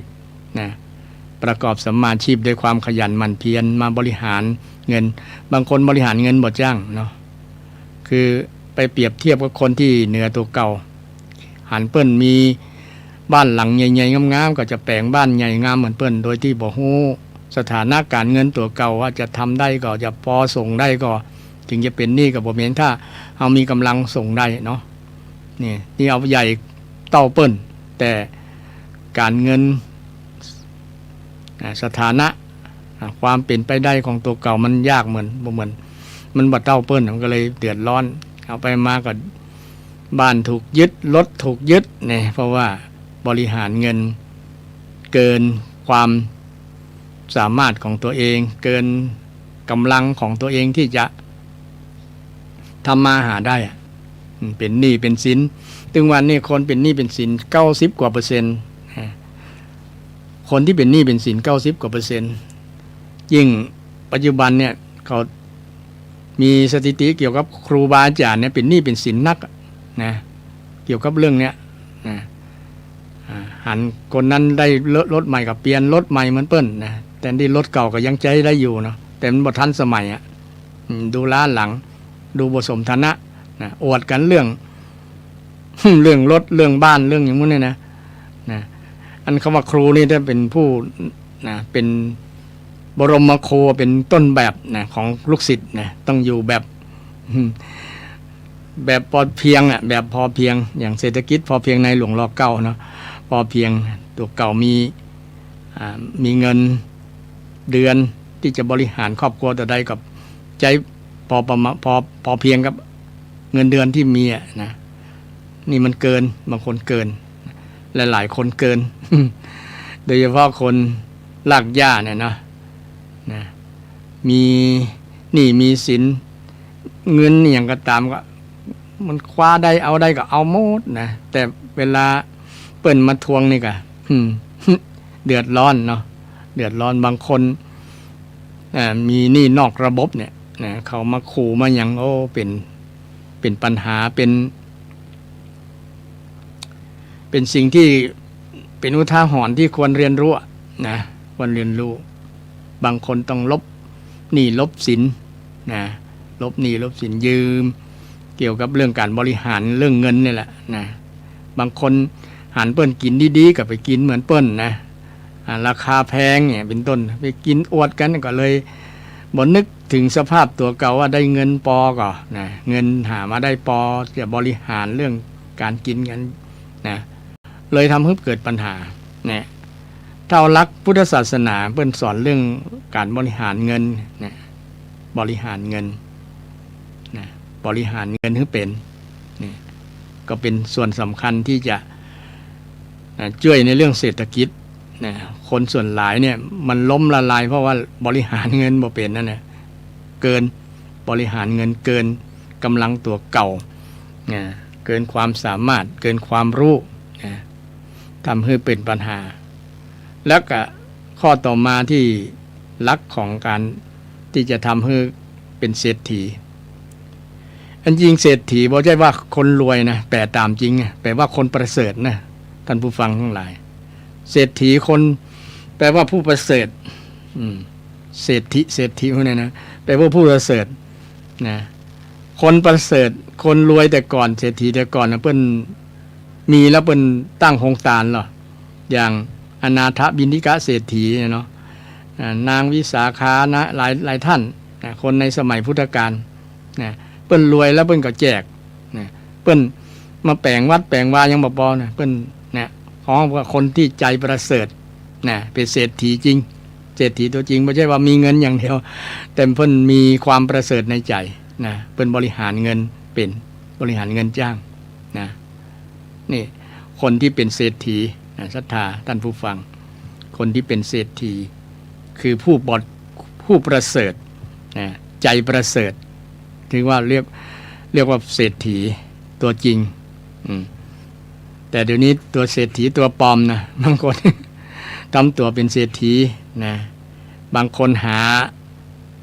ารายได้ที่บ่ถูกบ่ต้องเป็นมิจฉาชีพเดี๋ยวนี้กำลังไล่กันนะสแกมเมอร์ก็อย่างก็นะเนี่ยหาเงินบนความทุกข์ของคนอื่นนะสร้างปัญหาให้คนที่ทำมาหากินด้วยสุจริตเนาะบางครั้งมาถึงกับสังคมของพระสงฆ์เนี่ยนะมันจะหลอกลวงแก๊งคอเซ็นเตอร์เนี่ยเนาะจะหลอกตุ๊ดเจ้าเปิ้นมี เขามีอันนั้นมีอย่างพวกเปิ้นมีแนวร่วมมีขบวนการของเขาเนาะแปลงเรื่องเป็นเจ้าพนักงานธนาคารอย่างงู้นเนี่ยนะมันไปทั่วหมดละมาถึงตุ๊ดเจ้าโดยอาตมาก็เจอเนี่ยหลายครั้งละแต่หูตันหมดเลย หูตันก็เลยบอกว่าโยมนะเลิกทำชั่วได้แล้วนะมันก็ดักไป นะดักไปนี่เพราะว่าหูตันมันเนาะเนี่ยระมัดระวังของเด้อคนที่ประกอบมิจฉาชีพเนี่ยมันก็สร้างปัญหาในที่สุดก็ไปอยู่เข้าคอกแล้วตาเดี๋ยวนี้เขากำลังไล่ล่าทั่วโลกเพราะว่าเขาว่าคนไทยเนี่ยใจบุญเนาะใจบุญใจกุศลยิ่งเป็นช่องว่างให้คนทุจริตคอร์รัปชันหมู่18 มงกุฎทั้งหลายหมู่ผู้มิจฉาชีพทั้งหลายนำมาหลอกลวงได้ง่ายหลอกลวงได้ง่ายแต่เดี๋ยวนี้คนมันหูตันกันพ่องละเนาะหัวเปียงกันหูตันกันก็หากินลำบากแล้วถ้าคุณบอกไปขยันทำมาเอาเหงื่อแรกเนี่ยคุณจะไปทำที่ไหนนะต้องลงมือทำมีความรู้อย่างก็ทำมานั่นนะเพื่อแลกกับเงินมันจะสบายใจคนได้ เงินด้วยหยาดเหงื่อแรงงานเนี่ยมันโอ้ภาคภูมิใจเราทำมาด้วยหยาดเหงื่อแรงงานเนี่ยพี่น้องไตใหญ่เนี่ยอยู่ในเมืองไทยอยู่ในเชียงใหม่หรือว่าหลายๆจังหวัดเดี๋ยวนี้เขาตั้งเนื้อตั้งตัวด้วยความหมั่นเนี่ยอันนี้ไม่ใช่ยืนยอชมเกินจริงแต่ก่อนเขาเป็นลูกน้องเดี๋ยวนี้เขาเป็นเจ้านายแล้วนะเป็นเจ้านายคนเมืองนะคนถิ่นเจ้าถิ่นแล้วต้องไปนะเขารับเหมาเขาขยันนะแม่ยิงพอใจนะลูกเล็กเด็กแดงช่วยกันโอ้หันแล้วเปิ้นมันด้วยเนี่ยเปิ้นตั้งรักมีบ้านมีจ้องมีเรือมีรถมีลานะสถานะดีขึ้นมากเลยนะเดี๋ยวนี้ซื้อบ้านซื้อจองกันแปลงบ้านแปลงจองกันด้วยความมันเนี่ยนะพี่น้องไตใหญ่เฮาเนาะก็แสดงความยินดีที่คุณดำเนินตามหลักคำสอนพระเจ้านะคือขยันนะขยันแล้วก็ประกอบสมาชีพบ่ได้ไปลักขโมยผ่าน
เนี่ยมีตาทิพย์ทางวิทยาศาสตร์มีกล้องอย่างวงจรปิดเนี่ยมีว่ากล้องดาวเทียมทั้งพวกน่ะเปิ้นหันสามารถหันทุกอนูเลยนะยิ่งสื่อปัจจุบันนะเกี่ยวกับการสื่อสารต่างๆมันเจริญขึ้นนะคนที่จะทำอันเนี้ยยากแต่ก็ยังมีอยู่คนที่มันบอกกลัวนะคนบอกกลัวบาปกลัวกรรมเนี่ยยังมีเพราะว่ามันอยากอย่างคนที่ทำเนี่ยก็คือคนขี้ค้านเนี่ยจัตตาคนขี้ค้านเนี่ยได้นำไปสู่หลายอย่างนะคนขี้ค้านจะนำไปสู่หลายอย่างหลายอันที่ทำให้ เกิดปัญหาต่างๆตัวมานะมันขี้ค้านก็เป็นขี้ขโมยไปตัวเนาะนี่ก็เป็นลักไปขโมยประกอบมิจฉาชีพต่างๆเพราะว่ามันจิบาจิแหงมันว่ามันเป็นตุกนะคนทำการทำงานเนี่ยแทนที่จะมองว่าเป็นการออกกำลังกายเป็นการฟอร์มร่างกายไปในตัวนั่นจะคิดแบบนี้เนาะนะเป็นการฝึกนะฝึกสมองไปตัวฝึกอย่างไปตัวนี่เป็นประโยชน์นะเป็นการออกกำลังกายแต่มองเป็นว่าเป็นเรื่องลำบากเรื่องอย่างไม่ขี้ค้านบ่ทำการทำงานเนี่ยจิบาจิแหงเนี่ยจิบาจิแหงเนี่ยบอกกลัวอันกลัวจะได้เสียบาเสียแหงเนี่ยเสียน้ำเหงื่อยิงถ้าน้ำเหงื่อออกแล้วมันจะเบาสบายร่างกายจะแข็งแรงภูมิคุ้มกันโรคจะดีเนี่ยตรงกันข้ามคนกินนอนเอลอย่างมู้นี่นะมันจะเป็นโรคเป็นภัยได้ง่ายบ่เชื่อก็ลองสังเกตดูทัศตาเนี่ยคนขี้ค้านเนี่ยทำมือเสียค้านทำอะไรก็ไม่เป็นเนี่ยนะค้านดูอะไรก็ไม่เห็นค้านฟังอะไรก็บอกเป็นบอกเนี่ยฉะนั้น ขี้ค้านตึงบ่ดีตึงบ่ดีสักอย่างอย่างสมมุติว่าเขาขี้ค้านแปลงฟัน4 เที่ยวเนาะเวลาตื่นนอนมาแล้วเนี่ยถ้าบอกแปลงฟันเนี่ยลองเอามือต้องปากอะไรเอาหายใจออกจากทางปากแล้วโอ้จะโคตรเหม็นนะ จะโคตรเหม็นเพราะว่าสิ่งที่ปากมันอมอยู่อมน้ำลายมันบูดมันเน่าเนาะนะมันก็ไปอมกับเขี้ยวที่มันมีเศษอาหารบางอย่างพ่องนะอาหารก็อยู่ในห้างก็เน่าไปตัวนี่แหละ ถ้าเขาบอกมันแปรงฟันน่ะฟันก็ผุก่อนนั่นเนี่ยเป็นผลเสียคนที่ขี้ค้าน คนที่ไหนมันก็ฟันก็จะอยู่กับคนนั้นไปยาวบางคนยาวไปถึงจนตายเลยก็มีเพราะว่าดูแลฟันดีดูแลเขี้ยวดีเนาะทำให้สุขภาพฟันดีหน้าตาก็สดใสคนที่ขี้ค้านล้างหน้าก็หน้าบูดหน้าเบี้ยว ลองไปส่องแว่นดูนะขี้ค้านถึงดีสักอย่างแหละนะบอดีสักอย่างนะบอดีสักอย่างขี้ค้านเพี้ยวบ้านนะเพี้ยวเก็บที่อยู่อาศัยกันมันกับบ่อหน้าอยู่ลกลุงรังเป็นหังหนูนะเป็นที่อยู่ของแมงสาบแมงต่างๆนะมันถึงบอดีมันมีแต่ปัญหาคนขี้ค้านเนี่ยนะบ่ทำยิ่งเป็นแม่บ้านเป็นอย่างบ่ทำหน้าที่ของแม่บ้านเนาะนะบ่ทำหน้าที่มันจึงเป็นผลบอดีสักอย่างนะมันคัดต่อคำสอนพระเจ้าเลยนะฝ่ายที่ขี้ค้านถือว่าเป็นผู้ที่คัดต่อคำสอนพระเจ้าสอนให้คนมันไม่ใช่คนขี้ค้านบางคนว่าต่อว่าอันตุเจ้าอยู่วัดเนี่ยยังนอน บ่ทำการทำงานอย่างเนี่ยเปิ้นก็มันในในฐานะเป็นตุเจ้าหรอตุเจ้าก็มีกิจการงานมีการสวดมนต์ไหว้พระมันสวดมนต์ไหว้พระแม่นก็ตามันทำกิจวัตรของความเป็นตุเจ้าบ่ใช่ว่ามันมาทำการทำงานมาบกหลวมาแปลงกับข้าวกับป่ามา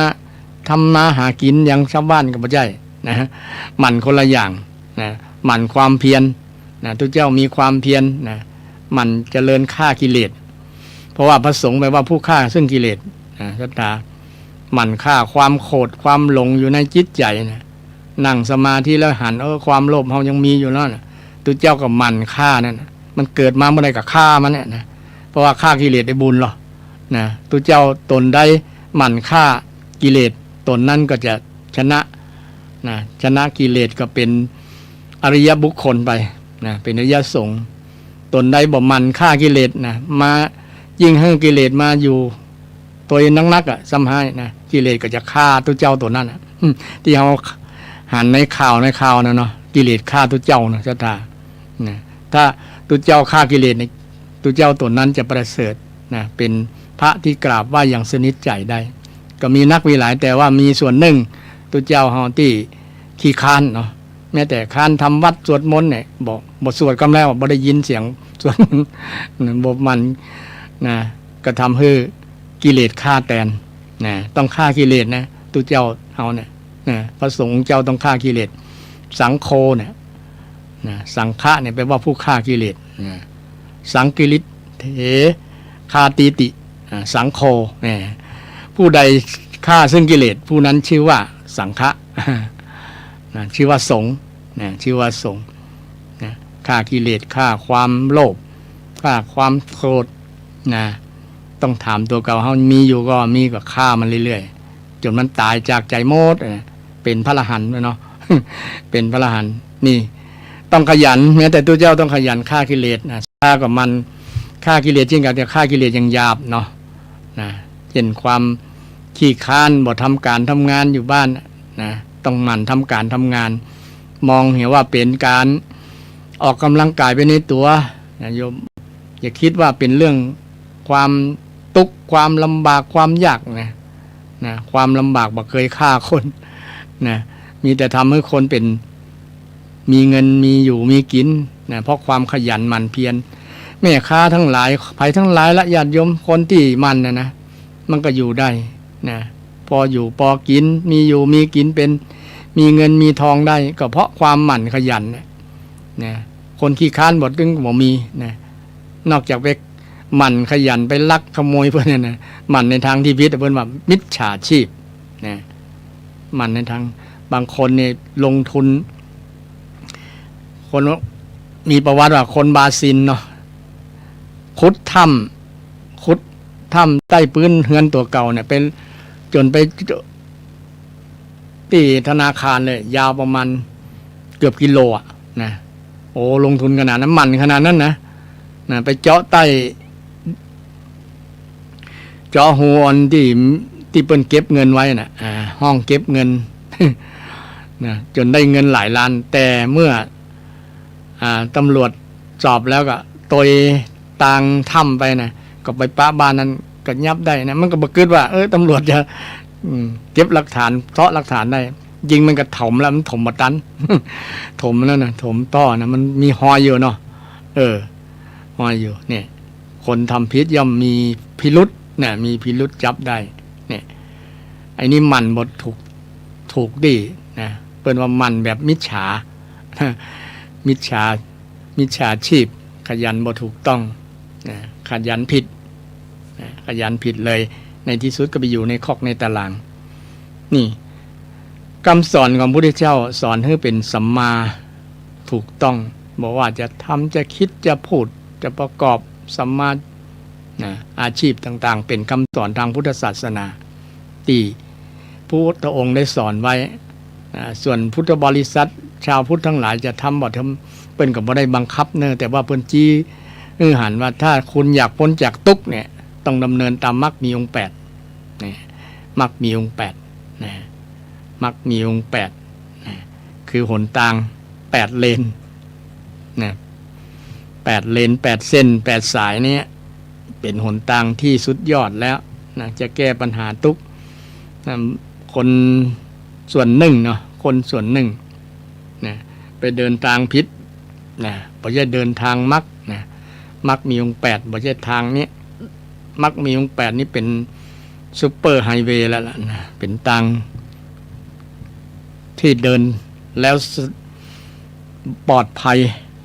บ่มีอุบัติเหตุเลยนะมีแต่สิ่งที่ดีๆเกิดขึ้นกับคนที่เดินทาง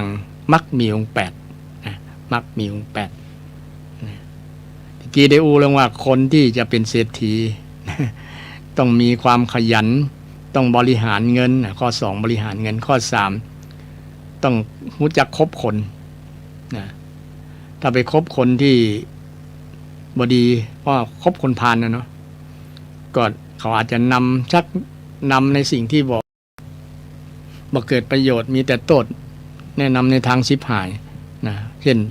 แนะนำไปเล่นการพนันแนะนำไปคับไปบาร์เป็นไปกินไปแอลต่างๆเนาะเงินที่หามาได้ก็หมดเพราะถูกชักชวนนะถูกชักชวนเช่นบางคนเนี่ยมีเปื่อนชวนไปเหล้านะเมียก็โทรไปโตย บอกว่า เดี๋ยวสักกรรมจะเมื่อแล้วนะพอมันกินแล้วมันบางครั้งก็กินเลยลิมิตกินเลยประมาณเลยขอบเขตไปก็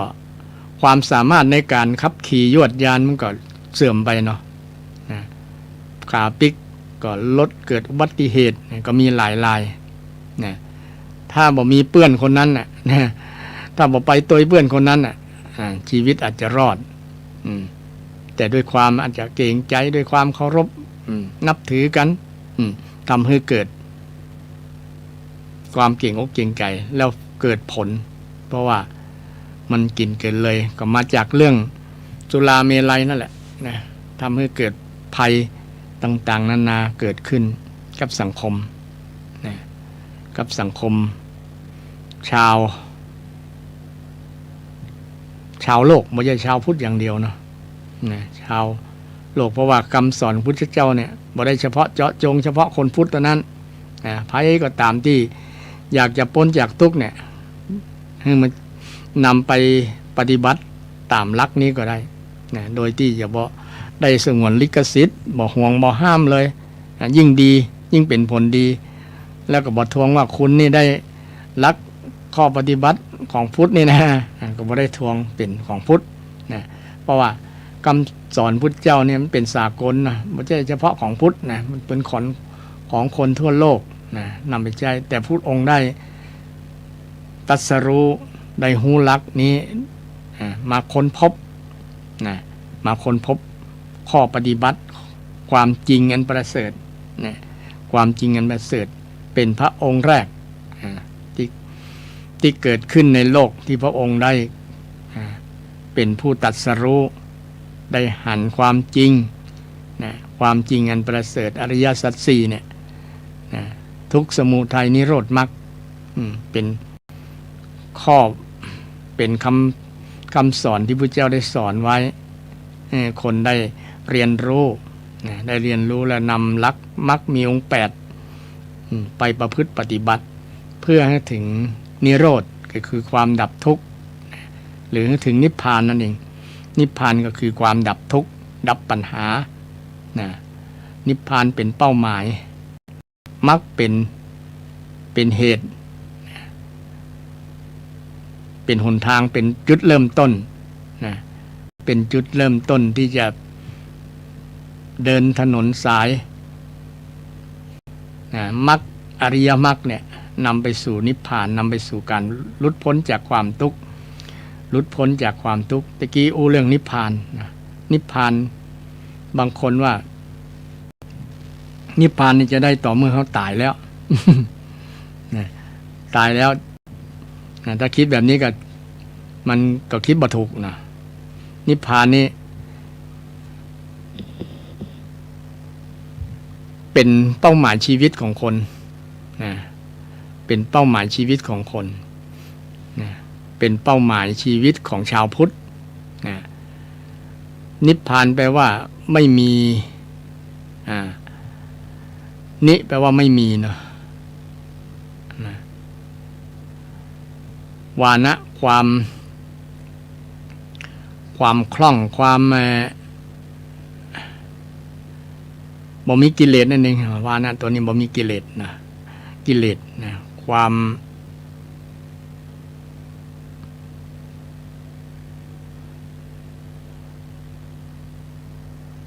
นิพพาน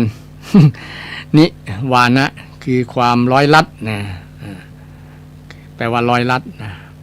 บ่มีสิ่งที่ร้อยลัดมัดไว้นะสิ่งที่ร้อยลัดใจก็คือโลภโกรธหลงคือกิเลสนั่นแหละร้อยลัดจิตใจนิปฏิเสธนิแปลว่าไม่มีสิ่งร้อยลัดรัดดึงมัดไว้มัดใจไว้นะโลภโกรธหลงกิเลสตัวใหญ่ๆทั้งหลายเนี่ยบ่มีในจิตในใจนะสภาพจิตสภาพใจบ่มีความโลภความโกรธความหลงนั่นเลยคือสภาพดับนิพพานนะที่ว่าดับก็คือกิเลสมันดับนะกิเลสมันดับกิเลสมันตายนะกิเลสมันตายนะกิเลสตายก็คือนิพพานนะเหลือแต่สภาพนิพพานนะนิพพาน เช่นเวลาเฮาเป็นความเวลาเฮามีความบ่สบายใจนะเช่นมีความโกรธนะความบ่ม่วนใจบ่เปิงใจนะเจ็บใจโกรธคนนั้นโกรธคนนี้สภาพที่จิตใจมันกำลังโกรธกำลังเกลียดเนี่ยเป็นสภาพที่มันเป็นทุกข์นะใจมันเป็นทุกข์ร้อนรนกระวนกระวายเหมือนไฟมันเผาจิตเผาใจนะมันร้อนยิ่งกว่าไฟยิ่งกว่าไฟในเตาไฟยิ่งกว่าไฟตะวันยิ่งกว่าไฟฟ้าอย่างนั้นหลายมันยิ่งกว่านะยิ่งกว่าไฟตัวนี้ถ้าได้เผาจิตเผาใจคนแล้วนะแต่เมื่อใดไฟมันดับมันมอดนะไฟมันมอดจากใจนะภัยที่เคยโกรธภัยที่เคยโลภภัยที่เคยหลงนะจะหู้ดีนะมันอธิบายกันลำบากว่าสภาพจิตมันที่มันบ่มีความโลภความโกรธความหลงในขณะนั้นนะมันเป็นจะได้นะฉะนั้นว่าคนที่ปราศจากความโลภความโกรธความหลงนะมันจะมีสภาพที่สบายใจมันสบายไปใจมันสุขกันเนาะสบายแล้วสบายแบบที่อธิบายกันบ่ได้เพราะว่า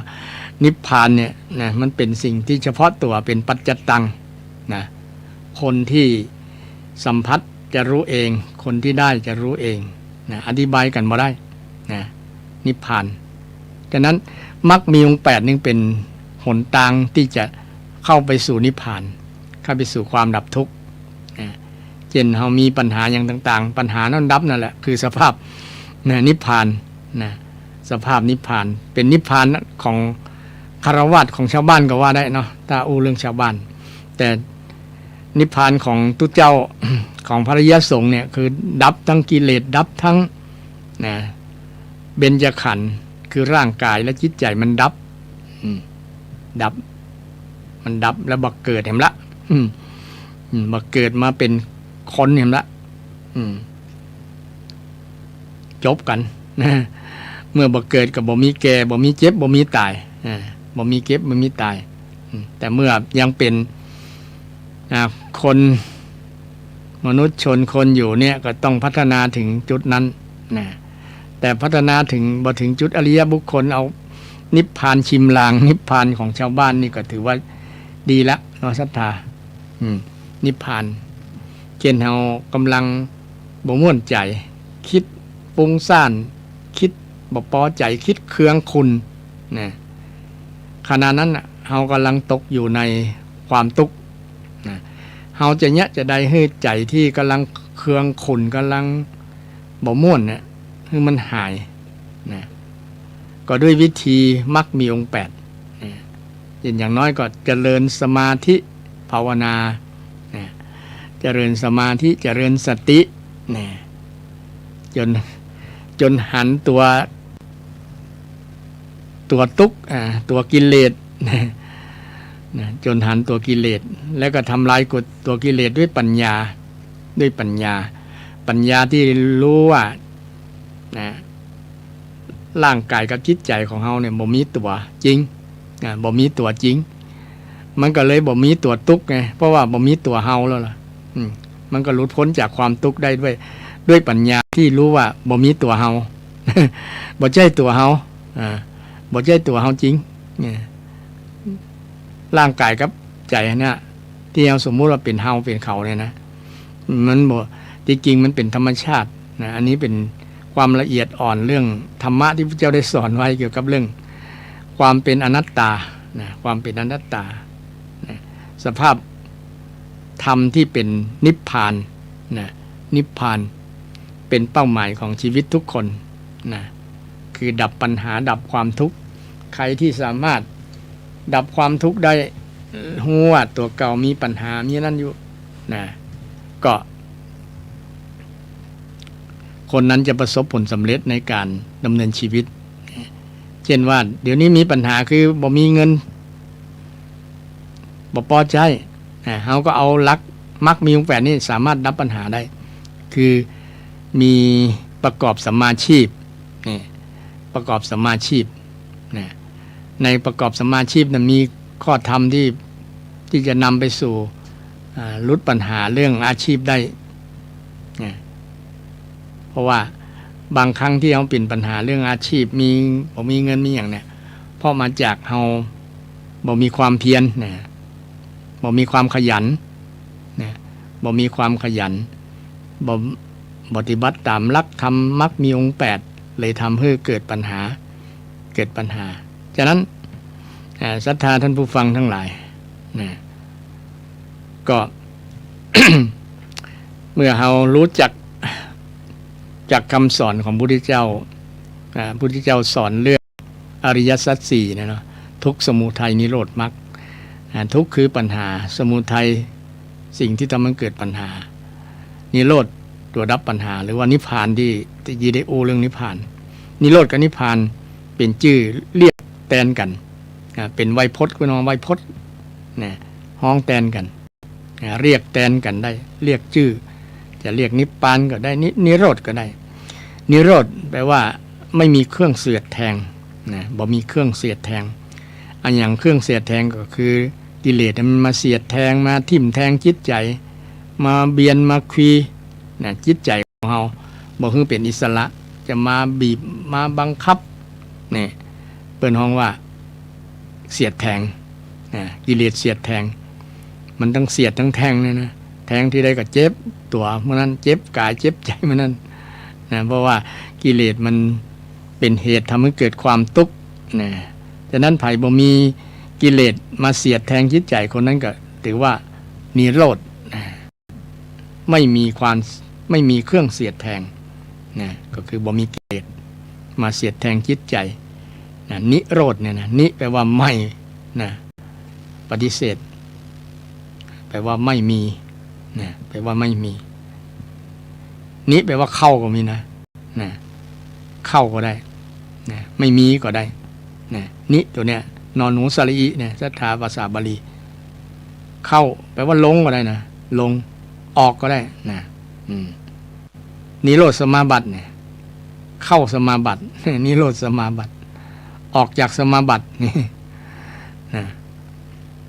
นิโรธฉะนั้นนิโรธนิพพานอันเดียวกันนะท่านผู้ฟังนะอันเดียวกันความหมายอย่างที่ได้แปลให้ศรัทธาฟังนิพพานแปลว่าไม่มีเครื่องร้อยรัดไม่มีเครื่องร้อยรัดนิโรธแปลว่าไม่มีเครื่องเสียดแทงนี่แต่ใช้เป็นชื่อใช้แทนเรียกแทนกันได้แต่อาจจะแปลความหมายนะในรูปทรัพย์อาจจะ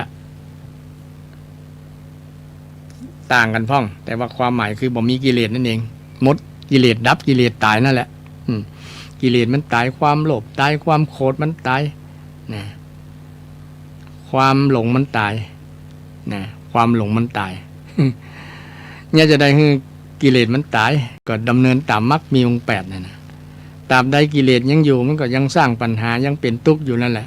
เพราะสาเหตุจริงๆทำให้เป็นทุกข์เนี่ยมาจากกิเลสนะมาจากกิเลสเป็นเหตุเป็นสมุทัยทำให้เกิดทุกข์นะกิเลสนะที่ว่าความอยากก็เป็นกิเลสอันหนึ่งนะที่ในอริยสัจสี่ว่าอยากมีอยากเป็นอยากได้นะแม้แต่อยากบ่เป็นเนี่ยอยากบ่เป็นก็เป็นทุกข์เป็นสาเหตุหนึ่งทำให้เกิดทุกข์นะความใหญ่ก็มาจากอยากนั่นแหละนะฉะนั้นอย่าให้ความอยากมันมาครอบงำจิตใจความอยากนี่มี2อย่างต้องอู้บ่อยๆนะเดี๋ยวศรัทธาว่านะความอยากก็เป็นกิเลสหมดกันนะความอยากที่บ่เป็นกิเลสก็มีนะอยากในทางที่ดีนะเช่นอยากเจริญมรรคมีองค์8เนี่ยนะอยากเจริญอยากฟังเทศน์เนี่ยนะถ้าอยากแบบนี้เป็นอยากในกุศลเปิ้นฮ้องว่าฉันทะนะเช่นอยากปฏิบัติธรรมเนี่ยอยากไปวัดสวดมนต์เนี่ยอยากแบบนี้เป็นความอยากเช่นเดียวกันแต่ว่าเป็นความอยากที่นะเป็นฝ่ายดีแม้แต่พระพุทธองค์ก็มีความอยากที่จะให้พ้นชาวโลกทั้งหลายพ้นจากทุกข์ เป็นห้องว่าพระกรุณาอยากจะให้คนพ้นทุกข์นะอยากคนพ้นทุกข์เป็นความอยากนะเป็นห้องเพิ่นว่าการุณามหาการุณาธิคุณนะพระมหาการุณาธิคุณของพระเจ้าเป็นความอยากที่จะนะมีความประสงค์ที่จะให้คนพ้นจากทุกข์นะพ้นจากทุกข์ไม่ได้ความอยากเกี่ยวกับกิเลส เป็นความอยากที่เป็นธรรมะเช่นอยากจะให้คนฮักกันเป็นเมตตานะคนดีกันนะคนเข้าใจกันนะอยากจะให้คนเข้าใจฮักกันเป็นความอยากที่ดีเป็นห้องเมตตาอยากให้คนมีความสุขเหมือนกับตัวเก่าอยากจะให้คนมีความรู้สึกที่ดีกับตัวเก่าเช่นไปอยากจะชื่นชมคนอื่นที่ประสบผลสำเร็จเป็นห้องว่ามุทิตาแสดงความยินดีอยากจะแสดงความยินดีกับคนเป็นห้องว่ามุทิตาเห็นเปิ้นได้ดีมีโชคมีใจมีบ้านหลังใหญ่มีรถกันงามนี่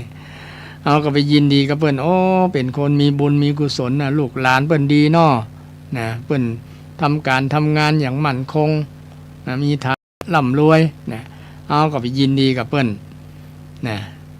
อยากยินดีกับเปิ้นความอยากแบบนี้ก็เป็นกุศลเป็นฝ่ายกุศลถ้าอยากบ่ให้เปิ้นดีอยากจะให้เปิ้นหายนะบ่อยากให้เปิ้นล้ำหน้าตัวเก่าเนี่ยเป็นความอยากที่เป็นอกุศลเป็นความอิจฉาตาร้อนเนี่ยเป็นความอยากที่บ่ดีอยากจะเห็นความหายนะของคนอื่นจะได้สะใจตัวเก่าเนี่ยเป็นความอยากที่บ่ดีอยากจะเห็นความล้มละลายของคนที่มันดีกว่าตัวเก่าเจริญกว่าตัวเก่าประเสริฐกว่าตัวเก่าดีกว่าตัวเก่าไปเปรียบแล้วตัวเก่ามีแต่สิ่งด้อยกว่าเขาเนี่ยนะอิจฉาตาร้อนเปิ้นนะอยากจะบ่อยากให้เปิ้นล้ำหน้าดีกว่าประเสริฐกว่ารวยกว่าอย่างกว่าอย่างหลายนะเป็นความปรารถนาเป็นความอยากที่บ่ดีอันนี้พูดเรื่องความอยากท่านทัตถาฟังมีทั้งฝ่ายดีมาฝ่ายบ่ดีแต่ความอยากที่เป็นตัณหาเนี่ยส่วนมากมัน100%ล่ะมันเป็นความอยากที่บ่ดีเช่นอยากจะได้ของเปิ้นเช่นหมู่สแกมเมอร์ทั้งหลายหมู่คอลเซ็นเตอร์ทั้งหลายอยากจะเอาเงินเปิ้นโดยที่ลงทุนน้อยเดียวแค่หลอกลวงใจสื่อมาหลอกลวงคนนี่เป็นความอยากที่ผิดเป็นตัณหาเป็นความอยากถ้าคุณอยากได้เงินก็ต้องทำงานต้องทำงานมีความรู้อย่างก็ทำงานที่ตัวเก่ามีความรู้มีความสามารถถือว่าเป็นความอยากที่ถูกต้องความอยากได้ของคนที่บ่ต้องลงทุนลงแรงนักบ่ต้องเสียเหงื่อเลยประมาณนั้นคิดแบบเนี้ยเป็นความอยากที่ผิดเป็นมิจฉาชีพโดยเป็นความอยากที่เลวเปิ้นทำงานกว่าจะได้เงินมาต้องเสียแลกด้วยหยาดเหงื่อหลายยศทีเดียวแต่คุณมาเอาแป๊บเดียวเอาเป็นเจ้าของถือว่าเป็นความเอาเปรียบเป็นความอยากที่ผิดเป็นความอยากที่ผิดคุณต้องยอมรับผลสิ่งที่เป็นความอยากของคุณนั้นอย่างน้อยก็ได้รับโทษจากทางกฎหมายแต่โทษทางกรรม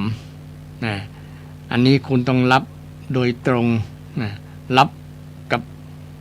เป็นผลที่จะปรากฏแก่คุณเองถึงคุณจะเชื่อบ่เชื่อบอก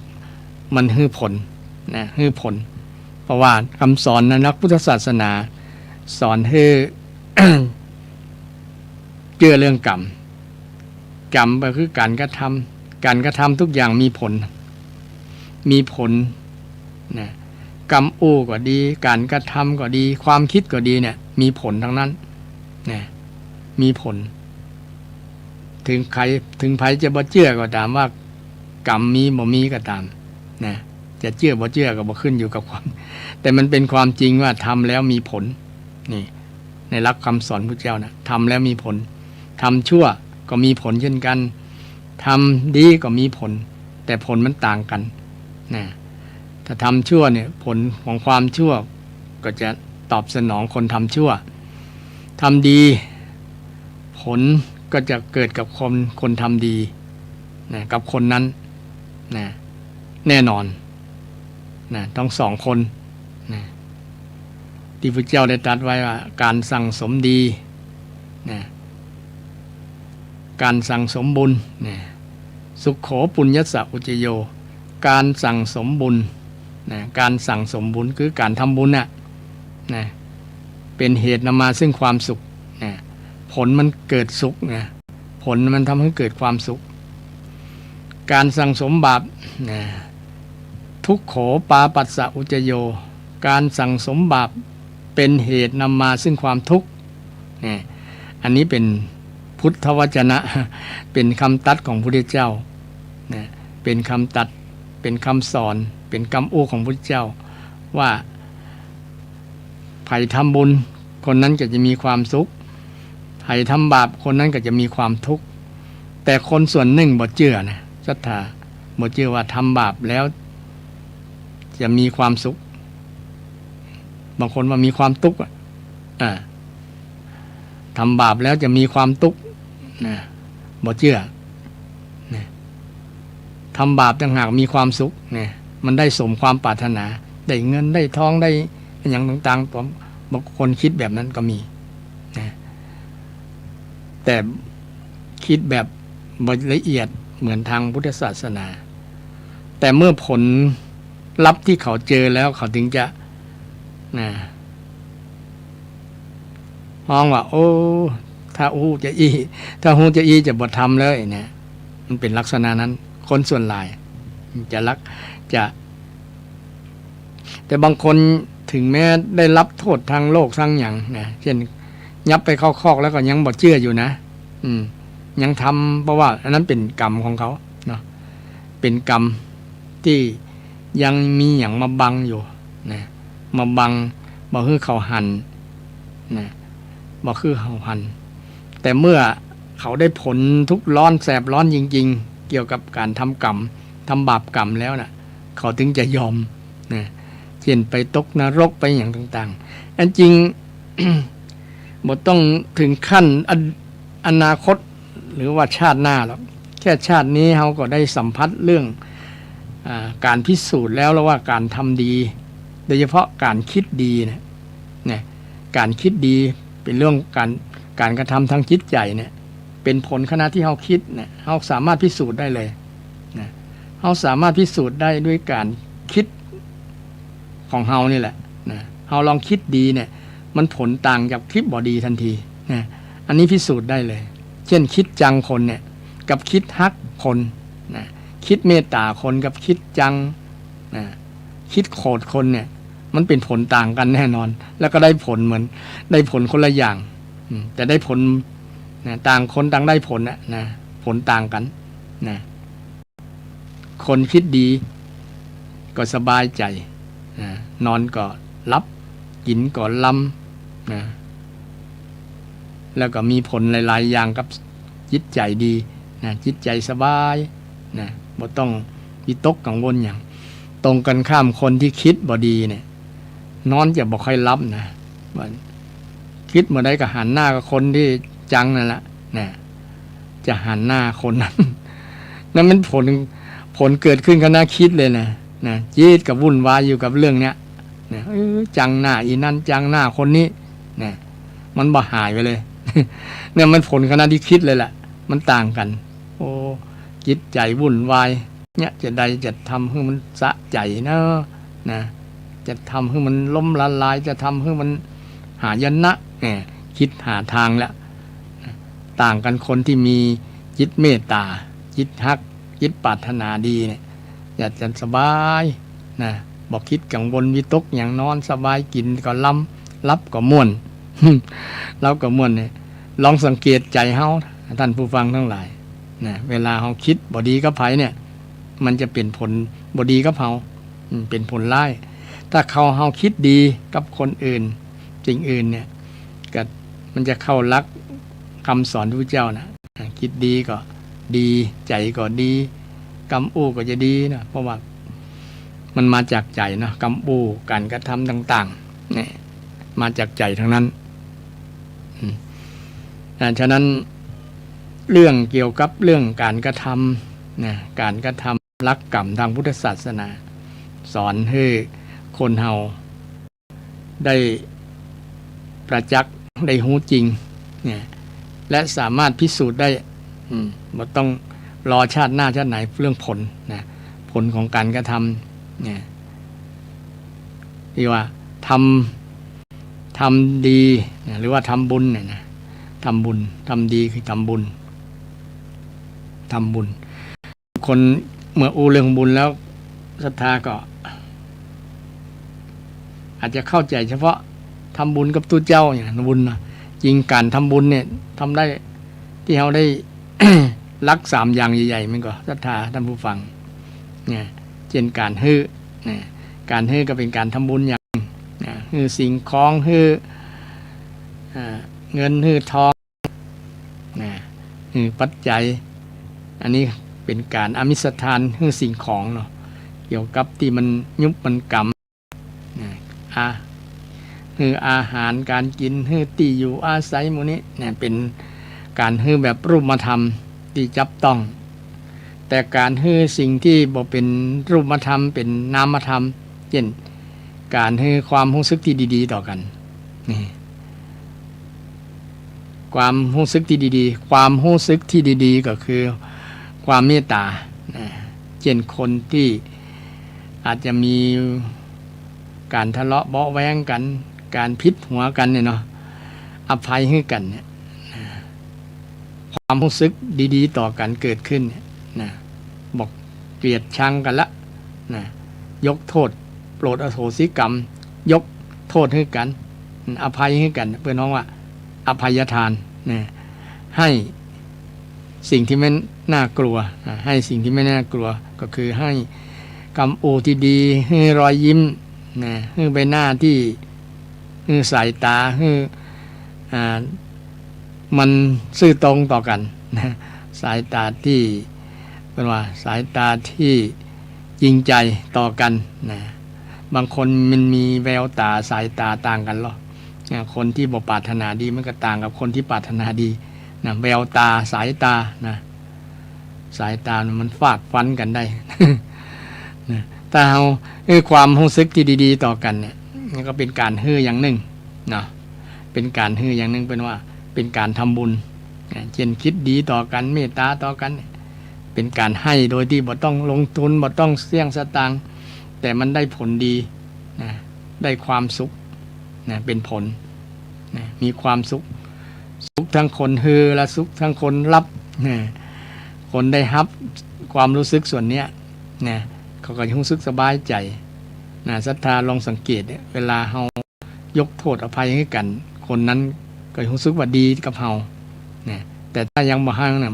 รู้สึกว่ามันขำๆที่ใจนั่นน่ะมันค้าใจอยู่นั่นน่ะนะมันมีอย่างอิคลิกในใจอยู่นั่นนะมันบ่สว่างมันบ่เป่งมันบ่เป่งมันบ่โล่งมันยังขำอยู่นั่นแต่เฮาฮื้อแล้วน่ะมันจะสบายใจบอกกลัวบอกวิตกอย่างนั้นละนะบ่มีความจะดุ้งกลัวอย่างต่างๆมันจะสบายใจเนี่ยสบายใจกับคนที่เฮามีความรู้สึกต่อกันที่ดีเนี่ยผัวเมียสามีภรรยาพิษกันอภัยให้กันเนี่ยก็เป็นความรู้สึกที่ดีๆนะมันจะได้ผลขณะที่เฮาฮื้อละนะเป็นผลปรากฏขณะที่เฮาฮื้อเลยนะมันเป็นความรู้สึกที่สัมผัสได้เป็นความรู้สึกที่สัมผัสได้ศรัทธาท่านผู้ฟังการทำบุญข้อที่2กันบ่ล่วงละเมิดนะการบ่ล่วงละเมิดการเว้นจากการเบียดเบียนกันทั้งกายวาจานะ ก็เป็นการทำบุญเป็นว่าศีลละไมนะบ่เบียดเบียนกันตั้งกายวาจาการกระทำกรรมอู้บ่เบียดเบียนกันบ่ด่ากันบ่นินทาในทางที่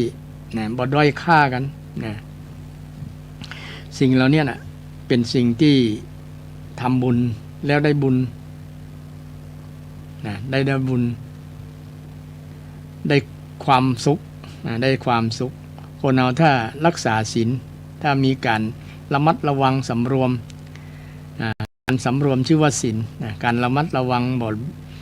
ระมัดระวังบอกฆ่าบ่ลักบ่ประพฤติผิดในกามบ่จุหลอกลวงไผ่หมดเนี่ยนะระมัดระวังบ่ให้มันเกิดขึ้นนะก็ชื่อว่าการทำบุญและการทำบุญข้อที่3หลักการใหญ่ๆ3อย่างเนาะทานามัยศีลมัยและภาวนามัย